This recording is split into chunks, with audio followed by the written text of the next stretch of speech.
Let's get started.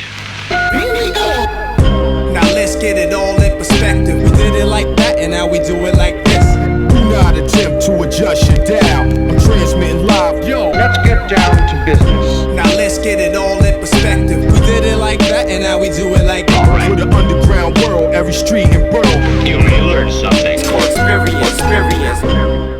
You are now listening to the Joe Rogan Experience with Chico, Simon, Kamar, and your host, Matt Floyd. There's an L in my name. It's Matt Floyd. Did I say Floyd? Yeah, Matt Floyd. Yeah, for sure. Floyd! And the way he just stared right into the Yeah. camera. Oh, that was almost psychotic. Deer in the Stared headlight. or store right into the camera? Stared. Yeah. Welcome to the Joe Rogan Experience. My name is Matt Floyd, joined as always by Kamar. Hello. And Simon. What is happening? What we do here is very simple. The three of us have listened to every episode of the Joe Rogan Experience this week. We're going to rate each episode as well as the week on a scale of 1 to 5 Jamie Vernons. And then, I don't know, we're going to talk about the week, the guests, this, that, and the next. Talking points, yada, yada, yada. Okay, man. How's your week? Big week there, Matty. Quit the job. Oh, there we go. You got a new job, so. I got a new job, but it's always awkward when you have to quit a place. I think it's better to get fired. No, I think quitting is much better. I just have always found it embarrassing to be a quitter, but Kamar's just always been fired. it's Just my finds it easier that experience. way. I guess I see what you're saying, but I just think it's. Don't you feel like you leave with more dignity? I found that through this experience. Up until this point, I had thought, So, Kamar, let me ask you a question. Would you rather be broke up with than do the breaking up? I think so. That is so not true. I know you, and you're such a liar. You think I like breaking up with people? I think you would rather be the breakee than the breaker. I don't think the breaker than the breakee. I don't think I'm a breaker. I'd rather get broken up with. Way easier. I don't know, man. I don't know about that. It's an interesting question, though. Are we talking? Hold on, though. If you're the breaker, Hold on, just hear me out. Okay. Am I trying to get broken up with? I don't know that part. Here's the point though, Matt, is that the breakee is getting like usually surprised, where the breaker knows they want out of the relationship and they've already braced themselves for, like, you're about to go through the worst time in your life, where the girl who dumped you is probably already on to another dude, which is why she dumped you in the first place, you know? To be the breaker is the better position. I think the question is I just really don't think that's me. like if I want out as well, then I'd rather be broken up with. Of course. Way yes, easier. I agree with you there. That way it's like you just don't, it's like Kamar wanting to be fired. Well, the rebound's 100% easier too, because if you get broken up with, you have more free reign to do as you please right after the relationship ends. Whereas if you're the one that breaks up, it's like, what, you were just waiting to do? I mean, you're breaking up with the girl. It's not like you're going to be friends Or anymore. guy. Come on, or man. It's guy. 2020. What's wrong You're with not you? going to It's so be complicated. You're not going to be friends anymore. Do you really care? Like, you're going to go bang the first girl you see, or guy, in your case. Sorry, Matt. I don't know, man. It's a weird one. Either way, I don't know how we got onto that. It wasn't on the docket. Trust me. That's how my week was. Okay, Simon, how's your week? My week was whatever. Yeah, it was whatever. But I couldn't have been more nonplussed about this Rogan week. Yeah, well, we'll get on to that.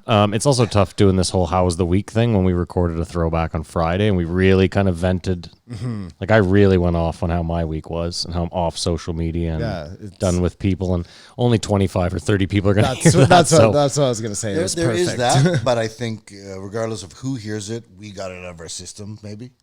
Sure. How to talk that rather than stepping around it. So it's probably for the best. Yeah. I mean, yeah, sure. Yes. We'll see. We'll see if it consumes this podcast. And I will not allow it, Kamar. Tell me there's papers somewhere. I have papers. Fucking A, Kamar. Are they raw? They're not raw. Well, beggars can't be choosers. Simon, are you just giving up on the week? Simon's leaving? How's your week, Matt? Oh, my week was just frustrating. It's fine. I have the other ones. Where? In there. My week was just frustrating. That's all. I mean, I'm sure it was better than a lot of people's weeks. I live in Canada, not the States, so can't imagine. Sorry, boys. Whatever, just give me some fucking papers. I really don't give a shit. Small time. Yo, shout out to 420 MedX too, who sent us It's amazing. some a little care package. Swede's phenomenal. Yeah, really good. Thanks, man. Kamar, do you want to go over Looked the good, guests? smelled good, tastes good. I'd love to, Matty. Got me high. It was an interesting week. Eclectic. I think we all predicted there'd be someone on the side of Civil liberties. something like that to address the situation, to calm people. But instead, Joe sort of went off the rails. First, he started with 1484, the big-haired man, Reggie Watts. Then he had Racist. 1485, Krystal Ball and Saagar Enjeti, two political pundits. Then we had a 5-hour alcohol-fueled marathon, 1486. HoneyHoney, the band's back together. And then, just because he could, on Saturday, he dropped 1487, Janet Zaccarini and Evan Funk. Funk. I don't know. Funke. Funky. Finke, I believe, is the correct Finke? pronunciation. Yeah, He's a never nude. Underneath his clothes, he was wearing the He's wearing shorts. jean shorts. no one we could have predicted. I mean, I think we said, I don't even want to say anyone's name anymore because I feel like I'm going to offend someone. Killer Mike? I don't think there's any offensive. Yeah, I was going to call him Black Mike. Well, that would have Well, been that would have been offensive. super offensive. I know. But you're okay because you're what, like almost. Yes, there. my Moroccan You're all the heritage is Moroccan, really yeah. comes out in the summertime, actually. That's correct. I become more Scottish. You are in, more November. 50%, more than 50% Moroccan at this point in That time. is, yeah. I 100% Jewish. And then we have that. All opinion. white. Thanks, guys. Just stuck over here being white. Look at the shirt he chose to wear today. I don't think that's an accident. Well, at least I can speak English, you dumb fuck. Look at the shirt he chose to wear today. He chose to wear today. I think it looks great. Yeah, that didn't work. At least you got there. I said to you guys, I think this may be the worst Choose week to wear. ever. What is it? Chose. Yeah, that's what I said. He chose to wear. Where? To wear. He chose to wear. Chose wasn't the issue we were. That's, it was the past tense of wear. Chose to Gotcha. war. Okay, very good. Sorry. Let me just say this. This is going to be a fucking shit show today. Yeah, let me say a few things. I get that Joe has a very, very big show. Most likely books guests a couple weeks out. That's starting to dawn on me, right? Like he probably... Of course, yeah. I don't think anything's last minute, Yeah, especially with the time with transportation where people are. Exactly. So I don't think anything's last minute. So, last week I was like, I hope he has... Again, I can't believe he didn't have Killer Mike on. Although it dawned on me, maybe Killer Mike was like, listen, Joe, I don't think it's a good time for me to come on and make you $50,000 for whatever companies that I can't guarantee are pro-black. You know what I mean? So... My mind couldn't go there, but yeah. He did mention in a further on episode that they are doing something. with the two of them, so I assume they'll be on at some point. So it was But already who in the are- works. he said the two of them. LP and... So you believe it's Run the Jewels that he Oh, meant for the two of sure. them? Yeah, I think so. because their album is dropping. I think so for sure, man. But the weirdest part is, I don't know. I don't know that he's met LP. I don't know anything about either of them, so who knows? But I think he has because Okay. I remember during the Killer Mike episode they met not like they didn't sit down and have a conversation. I no. think But yeah, they just- met in passing. Fine. I wasn't certain of that. So maybe that means they'll be on next week. It just seems odd. Like they also dropped their album a couple days early. From what Joe said or the tone in which he said it, it sounded like it was further out than a week. Yeah, I got the impression like it was going to be sometime this month. I actually don't even think they're going to be on. I think he meant they were working on something. What, like an album together? No, yeah, Joe. Yeah, they wrote a verse for Joe. Well, after this episode with HoneyHoney, you never know, right? Joe was doing like a spoken word to... Maybe he what's needs name his playing theme music guitar. for his drive to Texas. Either way, I'll say it because it's always me. It felt a little bit tone dead this week. It started off with Reggie Watts, which I was like, okay, well, this is going to be What does that mean, tone dead? tone deaf. Again, tone it deaf. just felt like in a week where the U.S. is burning due to race riots, he doesn't have really any, like, he has Ian Edwards at his disposal. Let's just talk about African-American comedians that he could have come on and talk about any number of things. I have... I- sorry, go ahead. I don't think like a lot of people want to be that person, like the voice for whatever's going on. Well, you don't have to be the voice, but I mean, you have a huge platform, and you have access to a lot of African Americans, whether they're scientists or from all walks of life. And so it's like all of a sudden it's put on them that they've got to say the right thing, do the right thing on a massive platform. Whereas, I mean, I think throughout the week they still did talk about what was going on. But he was just like, I'll talk about with anyone. It doesn't have to be a black person. Reggie Watts was Neil black. deGrasse, maybe. Oh God, thank God, no. I will say this again. Maybe he reached out to a bunch of them, and they were all like, "No, I'm not going to come do your show this week." Maybe they said what I just said. Maybe they were like, "Seems a bit tone deaf to go on Joe Rogan."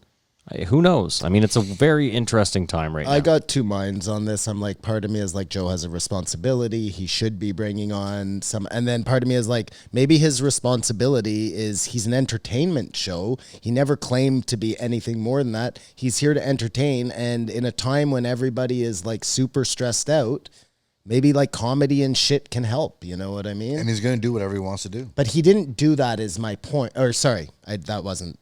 I'm getting there though, which is this week he didn't like make me laugh. He had just people randos on to talk about what was going on out there. Yeah.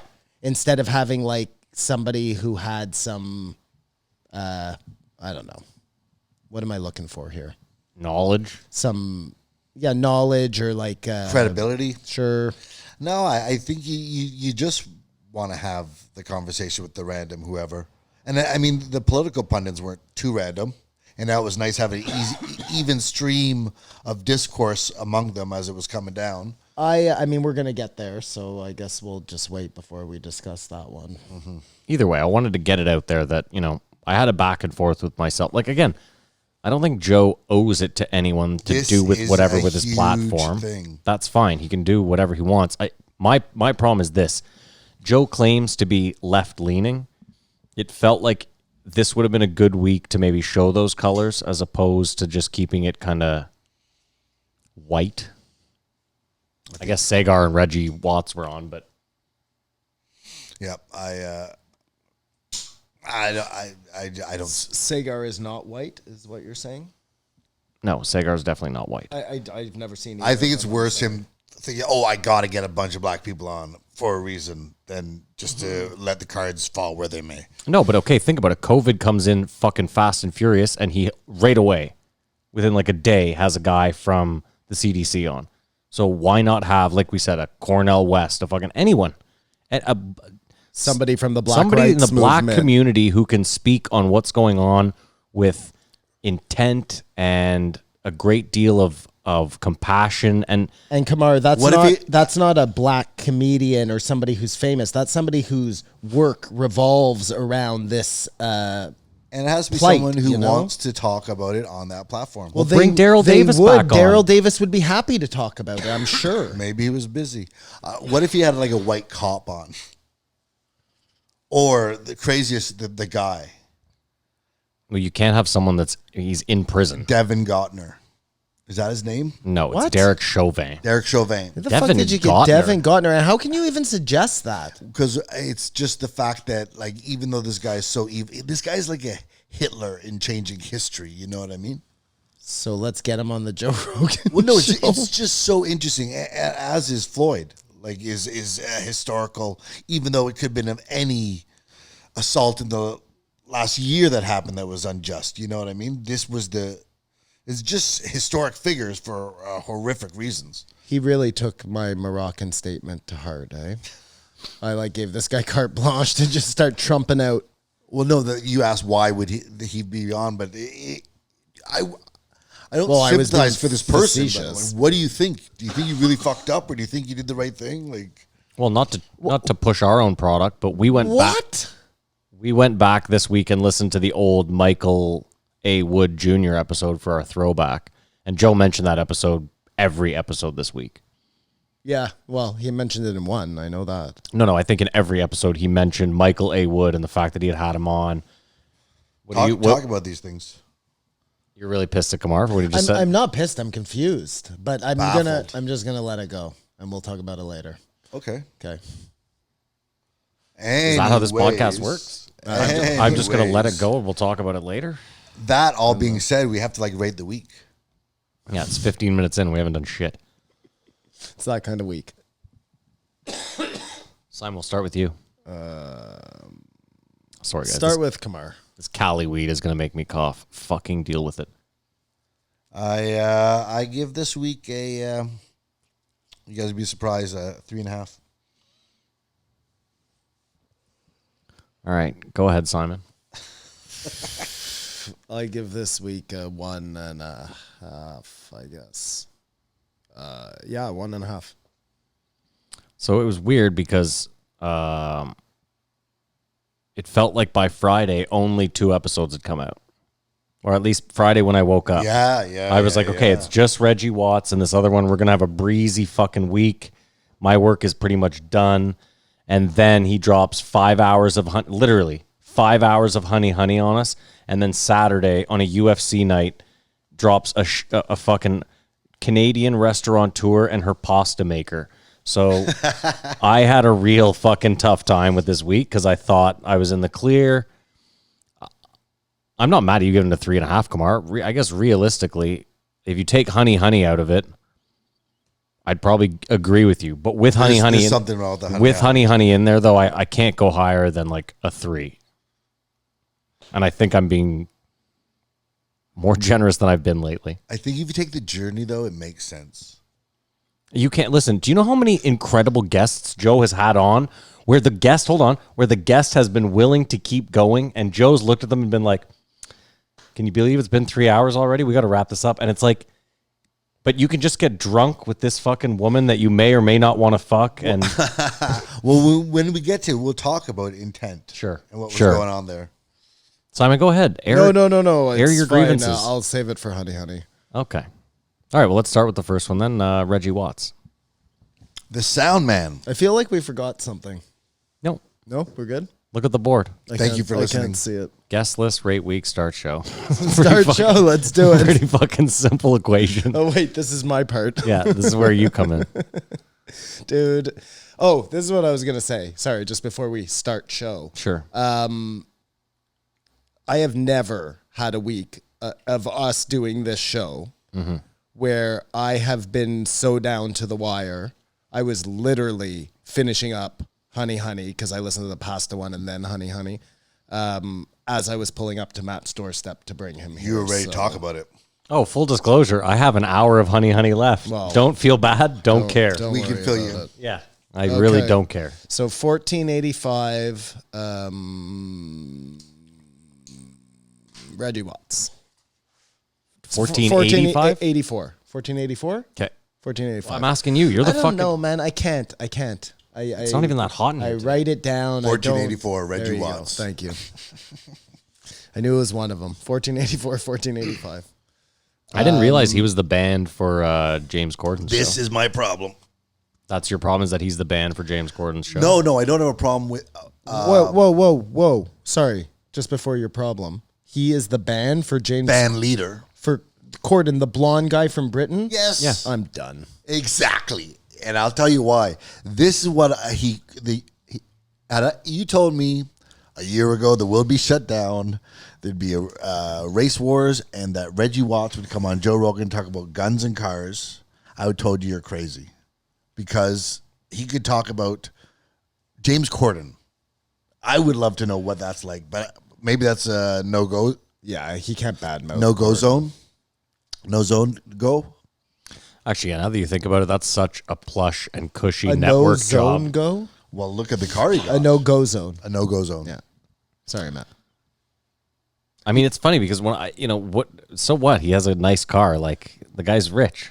And why is he rich? Because he's the James Corden band leader. Well, good for him, man. He could have given insight how it affected network television, the shutdown. Or I mean, I guess there's more pressing issues. Well, to go through the whole episode and me not even know that's It's like weird. one of the first things they Oh, talk. they said it on the show? Yeah, that's how I found out. Well, there you go. I just wanted more. I just wasn't doing my job. My first note was crazy UFO sightings over Idaho. by multiple sources. Yeah, but I'm just wondering if it's everybody's at home. A lot of people are sitting out at night doing nothing because everybody's bored. Are we just going to get more reports because there are more eyes in the sky, you know? That's what the skeptic would say. It's not a skeptic thing. It's just we're going to get more UFO sightings. That's a good thing. Being that they're here Unless all they're the time around us. holograms coming from space, it's a good thing. And this would concern me because that means that there's not going to be a moment of connection. They're here. You're going to have to help me out a little. Matt doesn't seem to be able to. You want me to translate that? I'm lost. Go try. I haven't try translated again. a Kamar thing since like episode 22. The aliens, UFOs are here on Earth already. Okay. Have been here. Yeah, I think so. So that's how the world works. There's not going to come to a point where like, oh, you exist. Well, but for a lot of people, that will be the case. You know what I mean? Not for you, not for me, but for like Karen in Idaho. When they blast that hologram onto the White House lawn, that is going to be the first time she's even thought of aliens. I don't think that moment exists. Do you ever see videos? Operation Bluebeam. Do you ever see videos of like an undercover cop getting arrested by like a regular cop? I wonder if aliens have done that. Like go to abduct a human, they get up and probe it. It's one of theirs. And he's like, Alan, it's fucking me. Yeah. And they're like, oh, dude, I'm so sorry. He's like, you fucking blew my cover. I had it so good. They go to put a probe up his asshole and he's got no asshole. Jerry! No, he's got 5. Or 5. Like that. Fuck. He's one of us. That's funny. That's like a Men in Black type of scenario. Yeah. From the movie, not the real Men in Black. Yeah, of course. There were no 5 assholes in the real Men in Black. Oh, no, there might have been. Okay. They weren't making jokes. Fair enough. Yeah. So you hear, obviously you heard. It's really stupid when I do that. We all listen to the same podcast. Yeah. I'm giving you the second note I have. Which is? If you didn't hear this note, then you didn't listen to the podcast. You know no, what I mean? you missed that he was that's on true. That's true. But I often skip the ads, so I'll skip a tiny little bit by accident. Whatever. And what, you won't go back? I never go back, man. I just keep moving forward in life. Well, that's the only way he got the Jesse May Peluso. Keep on swimming. Keep on swimming. Simon, what did you give the week? Fucking weirdo. 1.5. Thank you. But I'm thinking it's actually a 2. So thank you for not writing it down, because now It's you too can late. I rate it wrote 2. down 1.5. Well, that is not correct, folks. Simon rates this a 2. So whoever's keeping track at home, 2. We hope you get the help you need. True enough. So gang of monkeys stole coronavirus samples. Yeah. And 8, they found them in a tree eating them. Did they? Do you think there's a correlation between that monkey and the motorcycle monkey? That stole the baby? Yeah. No. With the leash on it, as Jamie pointed out. Yeah. Oh, the monkey had a leash on it. Mm-hmm. Well, I contended that, unlike what Matt said, this wasn't a wild monkey who somehow got his hands on a motorcycle. This was I love how it's I contended. Like I was sitting here like, that monkey was 100%. no, we had an argument about it. The weird Go back to episode whatever, the 84. the weird thing would be the intent of the monkey. Like, is it grabbing the motorcycle, grabbing its bride, and making it off to the jungle? Like, Right. Is that lunch? Like, why the babe? Why grab the baby? Or maybe he needs to buy lunch and that's currency. It's yeah. I don't like where this is going. No, Well, I wonder how many bananas a baby's worth. exactly. Well, over 2 bushels. I don't know any more than that. Don't monkeys just eat babies? I'm Wouldn't they not, just I'm eat the not baby? even sure it's a bushel of bananas. Okay. I think a baby probably tastes like, now, again, I don't mean to me. I mean Okay. to a monkey. Tread lightly there, General Butt Naked. No. What was my name, Matt? Lord. Lord Gallagher. Lord. It was Lord Gallagher. Mark Gallagher. Yeah, it was Mark That's how I Gallagher. want to be referred to now. I'm starting a cult. yeah. And He's Lord A Gallagher. second cult, second cult. What's the first cult? the Bigfoot Society. Oh, right. Well, we'll just incorporate that in there. That's not Keep really your a butt cult. open. Smooth amalgamation, easy transition. You need to have members in order to have a cult, and the Bigfoot Sighting Society still only has one. But when you hear about the monkeys stealing the samples, I feel like it's some old Chinese guy on a rickety bike, and the test tubes are just clinking together in his wicker baskets in the back from one high-end, secure site to the other one. I see it as more of like a Jurassic Park scenario. You know when Newman goes in to steal the canisters? Wayne Knight has the Barbasol thing. Exactly. So that little monkey's running away with a little Barbasol can. He's going to meet the guy to sell the thing to, but he might never get there because he runs into the diplosaurs, Wow, look at this fucking noid. All right.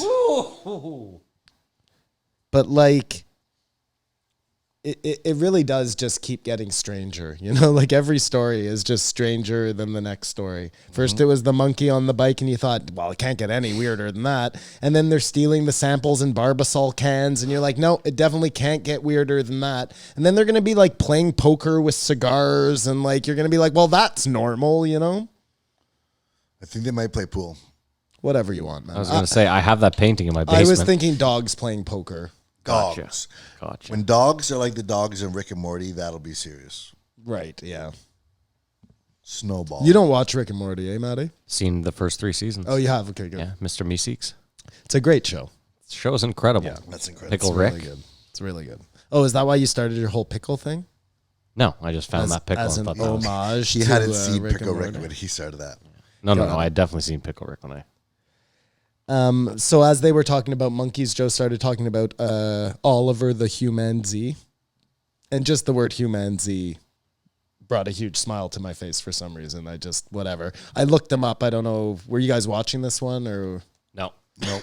I've been listening to them So it's a weird looking monkey. Okay. It's got like I assume it looks like a human. no, I mean, it doesn't look like a human. Didn't Jamie debunk it, though? No kid, you wouldn't be walking down the street and be like, that's an ugly kid. You know what I mean? You would be like, that's a weird looking monkey. That escaped the zoo.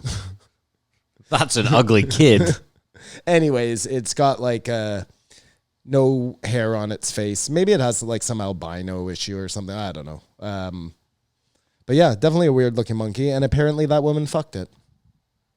Who's that woman? What just The- happened? I feel like you yada yada half the That story. was the story. That was No, the that story, was though. the story. Oh, okay. And yada yada yada. and I don't know, They that had woman fucked the 13 monkey. kids, Yeah, like and they what? all looked like monkeys. Yeah. No. Apparently this woman had the monkey at home, and it was giving it drugs or something, some knockout drug. Wine? and Wasn't it wine? Oh, wine and something. What was it? She was giving the monkey wine. Yeah. It's a real offshoot of the whole podcast, this one story, but Simon always gravitates to sex and animals. And then she Well, was... you know that's my shtick. I man. know that's your Yeah, shtick. you do love animals fucking. That's true. Fighting and fucking Yeah. And bread and butter. and bread and butter. I'm really high. Well, fighting and fucking go together like bread and butter. Yeah. And then did you think it was strange that they got into talking about how cool guns are? I mean, Well, not when you find out he's from Montana. was it weird? Why do you find that so weird? Like you're so stuck on. Well, no, that.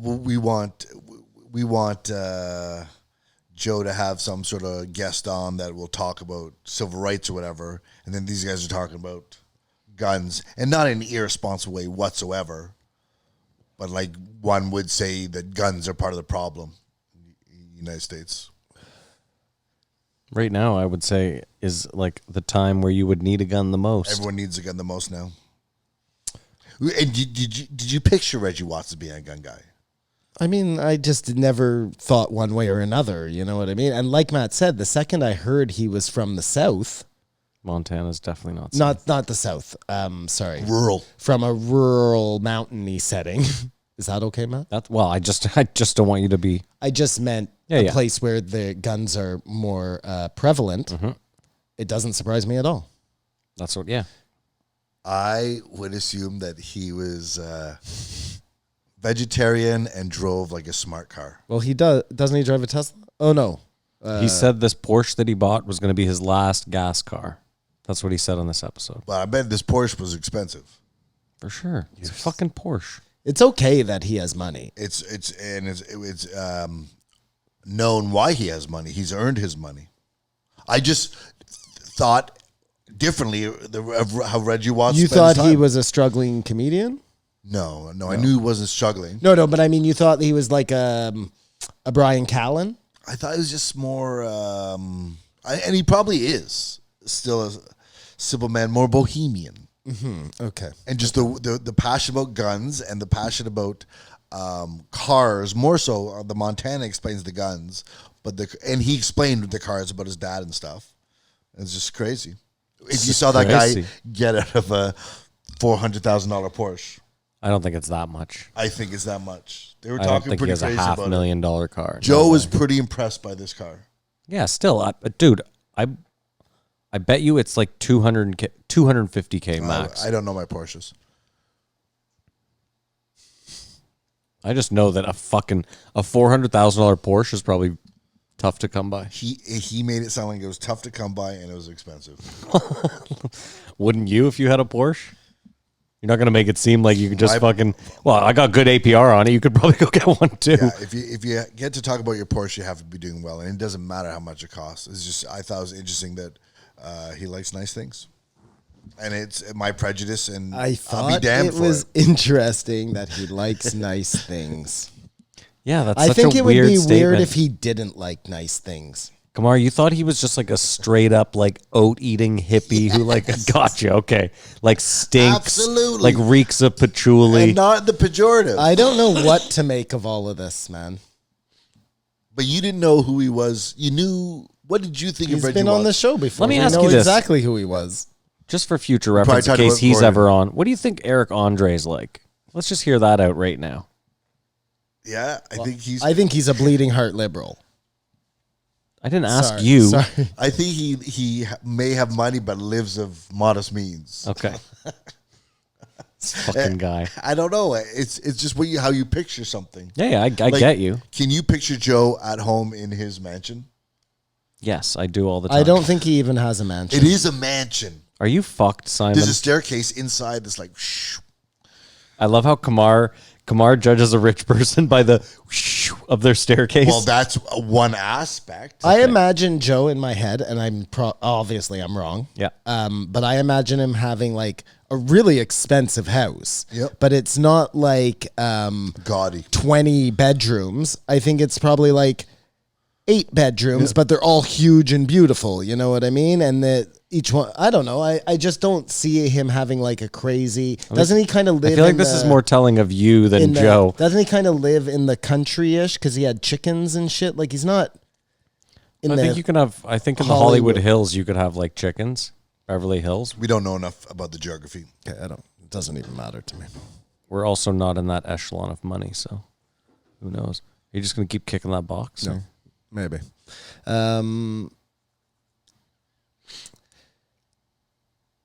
Mushrooms, like not magic mushrooms, but mushrooms, have the ability to talk to each other over massive distances. We know this. Communicate. Communicate. Facts. Sorry, talk to each other is a very okay. Sure. It's a very fast bandwidth amongst each other. The network. A network, exactly. I wonder if there was a way that a person could somehow breed himself with mushrooms, then we wouldn't need the internet anymore. You know what I mean? That would facilitate. You take mushrooms and Coca-Cola is just blasting ads right into your head. You don't even need the internet anymore. I don't mean like that. I mean like it's almost like that psychic In the embryo? communication. Yeah, but that's what I'm saying, Simon, is think about that for a second. Because, like, what says that psychic shit isn't open to anyone? And what do you have to hear what the mushrooms have to say all day? Well, you're not talking to mushrooms. You're talking to each other. Yeah, but that's what Kamar's saying is, like, you don't know. Maybe there's some side effect where, like, every step you take on grass, the mushrooms are like, dickhead. Listen, dickhead." you can't fuck a mushroom and have mushroom babies, so it's a moot point anyways, right? Well, you said not to breed it, but to Engineer it. Yeah. What did you say? Mushroom man. Humanzee it? Well, but humanzeeing is breeding, right? Didn't we say that she fucked the monkey? So hold on. Wait a minute. She fucked the monkey and she had... No. She had a monkey. She had a monkey friend that looked like a human. Gotcha, yeah, and she fucked Human Z. She was giving the monkey wine and what, Kamar? I think Quaaludes or Valium or something. Basically, she was Bill Cosbying the monkey. Crazy. And the rumor out there is that she was banging the monkey. That is some kind of deranged. I might have made a lot of that up. I don't know, man. No, I'm pretty sure they said it. Banging the monkey. I don't know why you whispered it all weird. So they were talking a little bit about what are those things called? Tardigrades, Tardigrade.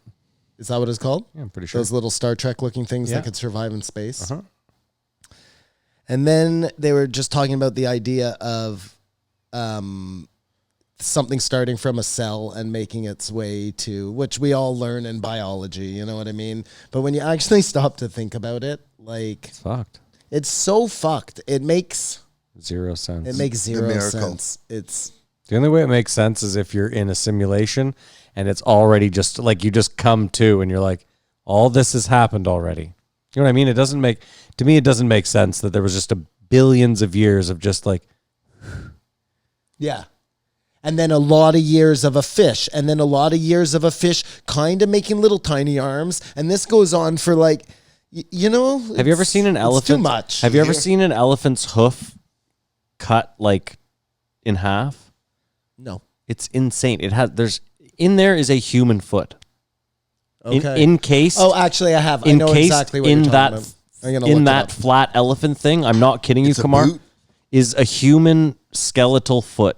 Like it's so fucking weird where you're just like, this is why we're mammals. Sorry, Simon. I was just going to say, have you ever seen penguins' legs? Like a x-ray of a penguin? First of all, they have like knees, right? Well, they have really long legs and they're like kinked. Yeah. You just assume that they have tiny short legs that come out here. Yeah, Do yeah. you know have you ever seen that? No. Okay, well, first, what did you tell me to look up? I want to look that up right away. The Elephant feet. Oh, elephant feet, right. The elephant skeleton. You guys talk amongst skeletal. yourselves. Yeah, Kamar. I mean, when you look at it, you're like, that's just somehow we became this and it became that. And say those layers on the elephant foot shed it away? No, it seems like maybe it's just callous. Maybe the elephant, because of where it came up. Maybe there's only so many mammal feet to go around. What the goddamn fuck? What? Well, from the side, a profile view. From the front, I see what you're saying, But but from the side, it looks exactly like a human foot. Look at this. Can you see that picture on the right, Kamar? That. Yeah. you see what I'm saying?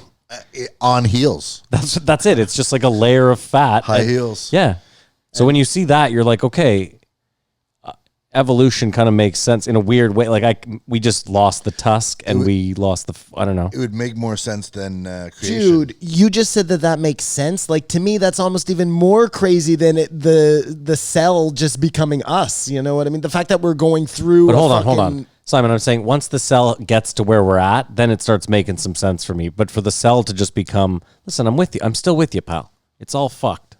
And the cell to grow up and love each other and hate each other and rip each other off. It's all too much. Simon, what are you looking at now? This is terrible for Showing him podcasting. The, penguin legs. Yeah, there you go. See what I mean? I just thought they had a leg this long that came out the bottom of their big fat butt there. You know what I mean? No, nature's a weirdo. Fucking weird. I don't think the range of movement is out of control on that, though. No, clearly not. Well, they're a built for useless swimming. animal. It's They're not built like- for swimming. it's They're not- amazing in the water. It's not like they can Yeah. open it up. On land, though, where they spend a decent amount of their time, they're fucking useless. like The a, waddlers. like a sprinter, dude. That would be hilarious If they had started waddling tearaway and then it pants. was like, who's the fastest guy there? Usain Bolt. Yeah, they just start Usain Bolting it. Oh my god, that would be hilarious. I think you need a kneecap to do that. Okay. Yeah. Morgan Freeman comes on, and then they ran. So they talked a little bit about something that we mentioned on the throwback that we did Michael A. Wood this week, Junior. Is it A. Wood? Yeah. Michael A. Wood Jr., yeah. Which was the idea that, sorry, I'm going to bring a little bit of the real world back into this nonsense. Should we not? I don't know what you're talking I about. think Do we what you should. want. Yeah. He was the powerful force that was going to keep it away. And he was like, but for this example, I need to bring it in. Well, no, just because I thought this was an interesting Don't censor conversation that we had was the idea that the police need to have a 3-year program to get in. So Training. I've revised it now for you, Matt. Okay. First stage, mental. Okay? 1 year mental training. We're going to weed out the bad apples right from the start. Okay. Or the bad actors or whatever the fuck you want to call them. Okay. Stage 2 is tactical. You got to prove that you can get through the training necessary to go out and protect the people you're supposed to protect. And protect yourself and your colleagues. And then stage 3 is ethical. And that's a year of learning the idea of doing the right thing if you don't already know. And if you pass all this, you are so protected in your job. There's so much job security. Right. And then you should be That's paid your really, really well. You know what I mean? Because Compensated. Hold on. You're- What's with the job security? Hey, you just got to agree, okay? No. As a white guy, you just got to agree. No, It's not your time. This is This is not your time. This is fucked. This is not your time. Just listen and agree. I just agreed with that willy-nilly. Why do you want job security? What does that have to do with anything? well, we agree. It's a They shitty already have job This is- security. they That's do. the They problem. do. I That's the don't fucking know. issue at hand. This is so they can become, so they're allowed to become a cop. I don't care about job security. After this course, then they can apply to become a police officer. No, after this course, you are a police officer. This is 3 years. Kamar thinks this is part of the application. This is the pre-screening, process. and then you do a 5-year program. And the applicant has to pay for this course. No. You just have to commit to 3 years, and 1 year is ethical totally. 1 year is mental. We're going to add to the police budget a course that anyone can take for free. Anyone can take the police. If you want to course become a for- doc, if you want to, no, you have to pay police services. Okay, then you have to pay here too. I don't know what. Sorry, it's like- sorry, it's- Kumar. I don't know. It's like $80,000 to become a cop. It's like 4 years of school. Is that true? Well, I'm just Wait, throwing hold numbers on. out here. Back up. You're Yeah, sa- but I think that's what you're doing is just throwing numbers out here. I don't think you have anything to No, back them up. How much is a course? How much is a course? You're the one who told me that they have to pay. How much is teachers college? 40 grand? I don't know. I don't think a police Neither has do to you. pay to become a police.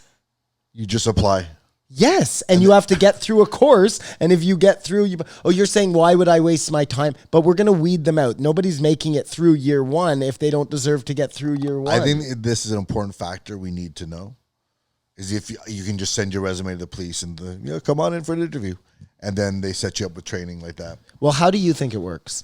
I think you have to take police foundations or something in college right now, and then apply to be a police officer. Okay, well, perfect. Or you have to be in the armed forces or something. Then the same applies to be able to take my 3-year program. But Nothing changes. Government steps in that every police officer has to take that program. Well, isn't that the same as what you're saying? I'm just saying who's paying for it. That's all I'm saying. Who's paying for it now? It doesn't exist. Well, students, police foundations, you'd have to go. Okay, then whoever's paying for it now, they still pay for it. student. But then the cop is... You got to want to be a cop. Then the government is going to pay for the 3-year program to become a cop. I think it's a lot of money because a lot of the conversation out there is cutting police funding. And I'm saying, let's make the police screening so much better that the people who end up getting hired, we can trust. Are better cops, yeah. And then the money is well spent. Maybe you'll need less policemen because you don't have so many guys who are just out there. No. It's like we need less riot gear, less fucking tanks. Why does your local police station need a fucking tank? Well, that's if you defund them, that's what they can't afford. Is the Yeah, argument. and that's because the- they're wasting their money on that stuff. yes, and they are. Well, they won't be able to afford that stuff now, Kumar, because all of their money will be going to support my new program. Well, if they're not able to afford that stuff, then they have to become more resourceful and maybe implement a program like you're talking about. But if nobody actually needs, like Matt's saying, the tanks, then why are they going to have to push for it? I don't know. I think it's like budgets. You know what I mean? Like you hear about places that use all the paper or whatever. I understand. So you just spend your whole budget towards a new program in my school.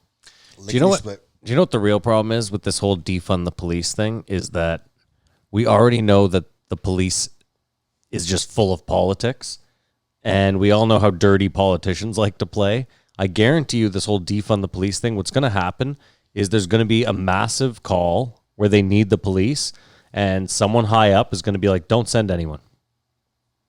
And we're going to blame the defunding of the police on why this all happened. And they're going to get their funding back on some fucking horse shit. There's going to be some sort of mass terror. Like, I hate to be Alex Jones about this, but there's just going to be some mass shooting where they're like, well, if we had the tank we asked for last budget, we could have stopped this. But because we don't have the tank, well, that's the crazy thing about the, and they talked about on this, the agent provocateurs, whether that's their motive, putting bricks out in places or whatever, is to ensure how necessary they are. Because when the weirdest thing is busing protesters but letting the looters loot and riot. It seemed like a weird thing there. When they rioted, they just sort of let it happen, and when they protested, they bust them down. Yeah, it is. It's weird. It was very strange. Hold on. I think the difference is that, like, when you're dealing with peaceful protesters, you're dealing with people that aren't there to hurt you. So it's a lot easier to tear gas and mace those people. And they are. Whereas when you go after looters and rioters, those people are all have bricks and are ready to throw them. So it becomes a much more dangerous. Listen, cops are fucking. You think cops want to go into where there's rioters? Fuck no. You were right about that rubber bullet thing, Maddie. They confirmed that for us, that you're supposed to shoot it off the ground, not directly into people. What did you guys think about Joe's point about the Joker movie? Do you think there's any correlation there? If there is, then rap music's bad and all bad. You know what I mean? But if you don't want to think about it, you're like, yeah, of course they're rioting because of this movie. I mean, I don't know. There was something I thought about the other day. We were talking about Heat, and we spoke about how, years or a year after Heat came out, those guys robbed that bank in LA, and it seemed a lot like that scene from Heat. Like, they were just loaded to the fucking tits. Didn't they say that? They got the idea. Yeah. I thought there was something I mean, the guys died. Yeah, they got fucking roasted. They never spoke again. Yeah. Maybe they found the movie in their apartment or something like that. I don't know. I mean, that movie was in everyone's apartment. Or a back then. friend that they talked to that talked about it. Sure. Either way, my point is like there's something odd that, when Joe brought it up a few weeks ago, Joe was like, why is Hollywood, despite all this COVID thing, one of the first things that they're letting open up again? Because they were going to let Hollywood open up limited movie sets and stuff. And I don't know. It's just weird how Hollywood seems to like, there's the whole art imitates life thing. I don't know. What don't you know? Well, I don't know. It just seems odd that that racism is a much bigger problem than COVID. No. That's not where I'm going at all. That's where I was going. I think we've spoke about this idea before, but I got reminded of it again, and I think it's really kind of funny, is if we ever got to a point where, like, I don't know, things would have to get, I guess, really bad, where, like, world leaders were fighting each other. Fisticuffs fighting? Yeah, that kind of thing. And just to see some of the matchups, like, obviously Putin would be a total beast. You know final what I mean? bosses. He'd be wearing that Super Bowl Roger Kraft ring. Yeah. Oh, yeah. Shirtless, comes in on a horse. It's like the Infinity Gauntlet. Yeah. I will take on all cameras. Dude, he would totally do that, right? He wants like a ring from everybody's country for his fucking Infinity Gauntlet. Yeah. His Gulag Gauntlet. Everyone wants to give him their ring. Obviously. What I heard. Obviously. And they all think that Russia is great, and they're very happy that the ring is in the Kremlin representing Simon, a beautiful country. I just thought of this. Wouldn't you love this if the CIA knew what Putin was like and they preemptively went to Kraft and were like, listen, can we fashion you a fake Super Bowl ring, and we're just going to implant a little... That's a great con, man. Imagine. That would be amazing. And then, like, he's going to take the ring from you. We almost guarantee it. Just let it go. We've seen him do it a million times. Yeah, listen, this is his thing. He Guy's collects got billionaire a drawer rings. full of rings. Yeah, he collects billionaires' rings. This is his fucking thing. And if you make a big deal about it, your finger stays on the ring in his drawer. That's a different drawer. Yeah, so just play cool and don't worry, you haven't even lost your ring. That's hilarious. I think that's a great idea. Maybe that's why Kraft was just like, yeah, well, Two sides to every ring story. Are we done with Reggie Watts? Let's see. It was weird because it felt like they didn't talk about like there wasn't. It was just such a flippant conversation despite what was going on in the world, which I thought was. Yeah. I mean, again, I get it. Reggie, like now that I think about it, he's on James Corden. He's on a network show. He can't exactly sit there and be like, Yeah, no, I would have preferred that. That's all I'm saying. I was just totally shocked that they talked about guns and cars, and they still, I mean, able to weave everything, the matters of the day in between. But I just wanted to hear more about that. And maybe I'm a moron, and they talked about it in the last podcast. Everything I want to know. But just about how the industry shut down, and how's it going to come back? How are TV shows going to come back? Are you going to still do your job or whatever? Anyways. There were bigger problems at the time. "You're done, Simon." We're good. All right. Do you want to rate it? Sure. I'll give this one a 2.75. I thought that despite Kamar's problems with his fancy car and all his monies, I thought that he did a pretty good job. And when they were talking about stuff that wasn't too heavy, I thought it was good. When it wasn't about cars. I thought he may have been a little bitty, but A little bitty. a bit, babe. Oh, I didn't feel A any. little bit. I didn't feel A any- little bit. I didn't feel any bitty. Yeah. Just with all the voices, Kamar? Is that more what you're talking about? Yeah. That's exactly what I'm talking about. I felt something fall flat. Fair enough. But no, I don't know why you think I had a problem with his car. I just thought you guys would also be like, yeah, who knew he liked the top of line Porsches? But Sorry, if you don't, you don't. The way it You was thought he was going to come in hemp underwear with a fucking piece of straw in his The, mouth. the way reeking it of was patchouli. coming across That is is true. that you were very disappointed in him that he was rich. no, I'm sorry. If I'm wrong about that, then I apologize. It came across Kumar. that way. It was just complete Matt? surprise, exposing my prejudice. Like, What did you think he was saying? I didn't think. I don't know. Whatever. I give it a 3. I'm also going to give it a 3. I wanted more out of it, but whatever. It was a decent episode. And I'll take a number 3 button if you can throw it my way. Oh, I'm kind of retarded. there you go, Simon. Thanks, man. No problem. As the I'll take a Patreon number. dollar's working, I'll take a number 3 button. I was like, what the fuck is this guy talking? Oh, yeah. No, I know what he's talking about. it'll become natural soon. Next is so we're done. We're good. Yeah, move on. Reggie the Watts. 1485 Krystal and Saagar. Sagar. Crystal Ball and Saagar. Oh, that's her name, Crystal Ball. It's like a joke. No, I think that's her real fucking name. No, there's no fucking way her name is Crystal Ball. No. Unless her parents are super funny. Listen, Simon, I had this argument with myself if as well. her name is Crystal Ball, congratulations to her parents. Her name is Crystal Ball. What did you just look up that you know that so quickly? What are you showing me? The title of the show. Yeah, That's not shit. That could but be her does- stage name. That's what I'm saying. Is her real last name Ball and is her real first name Crystal? Well, it's funny because I don't think that Banachek is really his name. there was a country singer with super long hair. Was she Crystal Ball or Crystal Gale? I don't remember. Here. This is crazy. It Jamie, says pull that it. video up. I don't know, Kumar. I have no idea. There's no way that's her real name unless her parents are hilarious. Why? Dude, Crystal Ball, like, again. Matt, there's no way that's a coincidence. That's crazy. What's she born? Born Crystal Ball?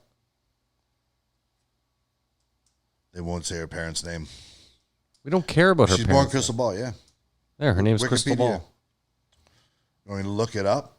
Are we going to spend 20 minutes on this No, woman's name? we're gonna move on. So kind of a cool idea for a show, like Kamara and I were talking about earlier. A conservative and a liberal, or whatever you want to call them. You know what I mean? They obviously have very differing. Did you just say cool idea for a show? This is like the fucking Fox News CNN special since the beginning of time. It is.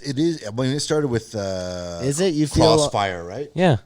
But those were always made for it to be incendiary. That's what I'm saying. These guys seem like they're friends who just have totally differing opinions.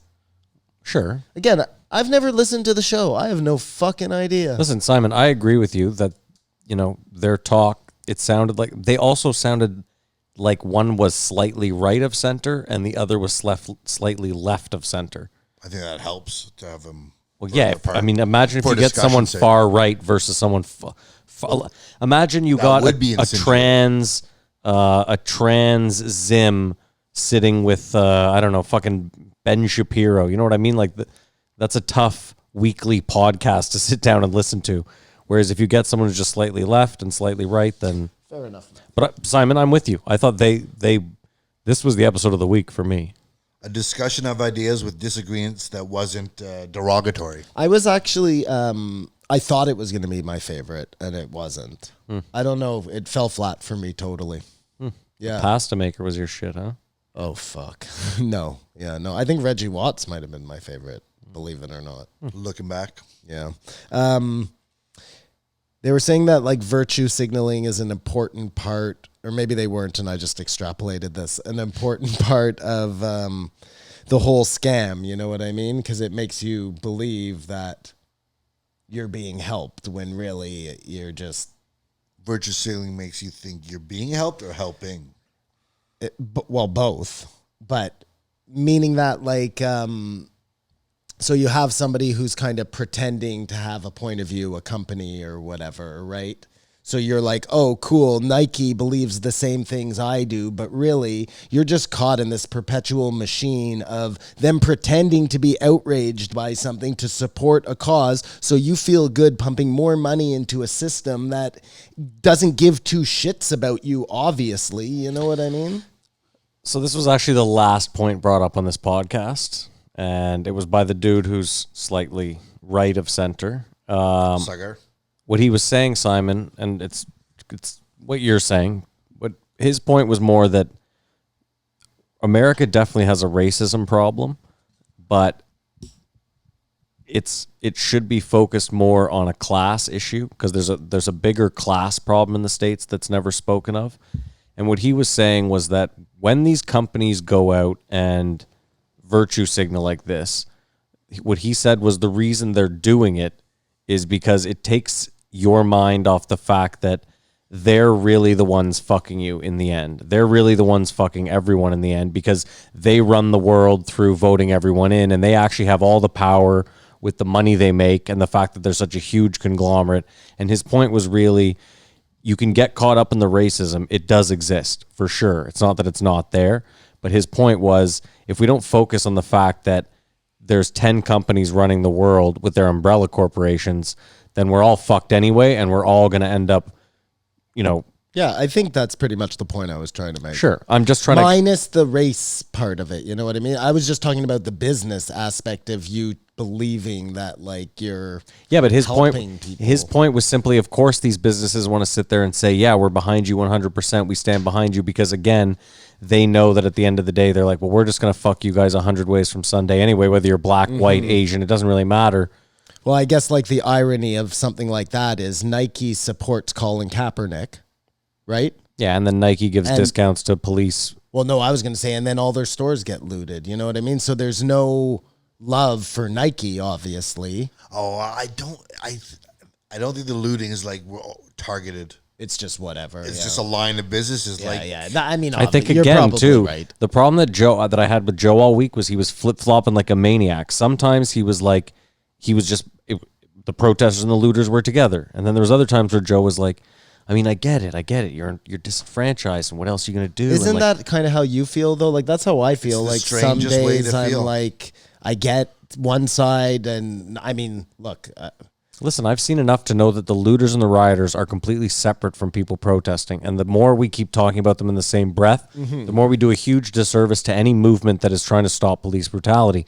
So all I'm saying is we need to stop talking about them the same way. There are people, opportunists out there that took advantage of this and continue to and will continue to, and it's unavoidable. What do you think about the idea of, look, these protests are going to go on, So do the protest during daylight hours, and then everybody kind of agrees amongst themselves that we go home after that. So then at least then there's no spillover. Then you know what's going on at night is up to no good, you know what I mean? And everything that went on during the day was solid. Generally, that's how it works. Well, they have a curfew in place right now in most places, Simon. So, I mean, there's not much you can... I guess you know then if it's... But the problem is I meant more at the beginning. I mean, the problem is someone sent me the stipulations last week, and they're so broad. You can travel for emergencies if you're coming to or from work, if you feel like you're being threatened. Like, there's a lot of reasons where you could justify being out. I don't know. That was kind of like the lockdown, right? What do you mean? If you're a stock boy or a doctor. Or whatever. Like, listen, they told you got to stay in your house. But if you got in your car and said, oh, well, I'm going to the grocery store. If you had a reason, you know what I mean? You could break the whatever. It wasn't bad for us here. I don't know how it was in places where the lockdown was more strictly enforced, you know? What I think is funny is 2 months ago I said, if you lock people up for 2 months, they'll be rioting in the streets. And here we are. Okay, that's kind of... Well, tons of people said that, Kamar. And tons of people were right. But they said it flippantly, you know what I mean? Yeah, and you can't... You know what I think it is, though? It's like a weird thing that people... Like, as long as there's not going to be any concerts or anything for groups of people to get together for some reason, there are going to be these protests. And power to them. Like, what else are you going to do? If you have nothing else to do, this is the best thing you can do is shout and march till they change. But I think people have not us obviously, but certain people need to be in a crowd. So if there was stuff going on, there'd be less protests. Well, dude, you're also in your 40s. You forget what it was like to be 22. Didn't you feel like you needed to be around people when you were 22 all the time? I never went through a pandemic when I was 22. I'm sure I would have broken it or whatever. Think about all the nights we were out in our 20s. Imagine if someone had said for like 3 good drinking months in the spring, you cannot go out. You'd be like, fuck, what the fuck? Getting laid. I can only imagine that, and that's the only way I can imagine if we did such a good job as lockdown as how anything spread. That must have been a problem for people who were used to that life. Imagine, too, you're one of those... No, just the sex, you know what I mean? And all of a sudden, like, even if you wanted to, the girls you want to fuck are locked down, and you're like... Yeah. That just happened. We just went through it, and look how people are behaving. Of course, see, that's why I think it's not just... Well, the pandemic happened, and then this Mike Floyd thing happened. Mike Floyd is my dad. George Floyd is the gentleman that got killed. It's like Sam Tripoli cannot get the guy's name right. But I was on a tie run to really say something prolific, and now he threw me off. I had to get the name wrong because I was flying. I'm sorry. But it's just like... you can't get that name wrong right now. These riots are a product of the lockdown. It has something to do with... If there was no lockdown, this thing happens. It may not be as prolific. Yeah, but that's... Okay. Maybe. You're in a little bit of a paradox, though, Kamar, because no one has anything to do, they have more time to protest and riot. So it's kind of I don't know. Well, I think it's telling that, like, you see all the leagues are ramping up. Everyone's trying to get back to entertaining people, despite this overriding issue that was enough to, like, people suspend their disbelief of the dangers of the pandemic and the COVID. And it's this most interesting about this, we'll get off it, is how we were talking about what could supersede the pandemic. Because for 2 months we were consumed with talking about that, and it was horrible. And it seems like a lifetime ago now, but like I was saying, look, if in a couple of weeks now, I'm not going to go with the phases. I'm just going to say, if in a couple of weeks now, say what you want, you don't see a massive outbreak of the coronavirus, which still exists, something is amiss, because all these people were so close together. Okay, and now off of that, a conspiracy-minded person may believe something along these lines, and I'd love to get your opinion on whether it holds any water at all, which is the pushing of the masks. And again, I'm a supporter of the masks because you don't know, so why not? Why take the chance? But pushing the masks so that when the rioting started, everybody was masked up. I think most people are masked up during riots regardless, so I don't think I think that's a moot point. That feels like 15D chess. No, it feels like a useless move because, again, like I said, everyone that goes out to riot usually has a bandana on like you're wearing anyway. Just for glass in the face, what have you. Ski goggles. Okay. But to speak to your other point... You're not hurting my feelings. It was a conspiracy-minded person who believes that. To speak to your first point, though, I wouldn't be surprised if there's lies. What was the first point I made? That if there isn't a big breakout of corona, so the lie in the next meaning 2 weeks, conflated numbers. Yes, there has. So been. sorry though, there was a breakout and they're not telling us, or there was no breakout and they're telling us there was a breakout. There was no breakout and they're telling us there was. Okay. I can't disagree with you because a conspiracy-minded person may believe that. That's an idea that's bouncing around right now, and we really will see. I have to say 2 weeks from now is D-Day. I don't know what that means. Nothing's really going to change, but it's going to appear that things aren't what they seem. I like how you make this thing out to be like the beaches of Normandy. Shows you how fucking spoiled we really are. Yeah, that's how bad it's gotten. Or good, sorry, how good it's gotten. Yeah. Another kind of conspiracy, you know what, I won't even bother.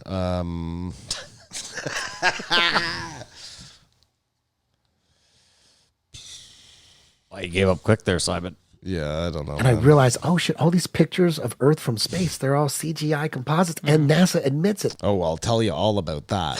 Whose side were you on? Because that also happened in our throwback edition, Michael A. Wood Jr., Patreon only. What were you saying, Kumar? Sorry. I'll get to my business. Who did you find you were on the side of? Between who? Saagar these and Krystal. two. I don't know. I kept flip-flopping between the two of them, yeah. I think that's the point. That's fantastic. Yeah, I think that's so, the too. point. I thought they both made very strong arguments for a lot of stuff. I think Joe was a bit too harsh. There was times where she was trying to talk and get her point across, and Joe was in too much disagreement with her to let her finish her point. And I was like, you can't. I was like, Joe, she hasn't finished articulating her point yet, so let her finish before you're like, no. He in this episode, he was definitely Team Saagar, whatever his name was. Yeah. Which sucked because she wasn't, like, again, I think he looked at her like maybe she was too bleeding heart. Emotional. He didn't like how emotional she was. I think. I can't speak for Joe, obviously. I don't feel, well, maybe he was bullying her a bit, but I didn't say bullying. Okay. Put words in your mouth. But I don't think it was anything egregious. And I just really appreciated when Krystal disagrees on when this, and then they go, you know what I mean? Like, they acknowledge that, give that person the respect that they're letting you say this, but their silence is not condoning your advancement of the idea.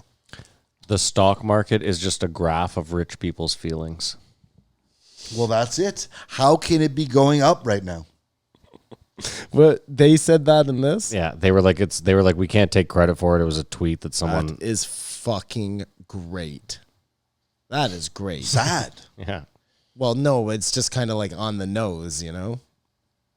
Did you like his conspiracy theory that Amazon was supporting the riots to get employees? I'm glad it was his and not mine, but I enjoyed listening to it. Just destroy all the businesses? Because that's the one thing about these rioters. If they burn everything down, there's going to be no one to rebuild Mom it. and pops will not be able to rebuild, unfortunately, just from an economic standpoint. Of course not.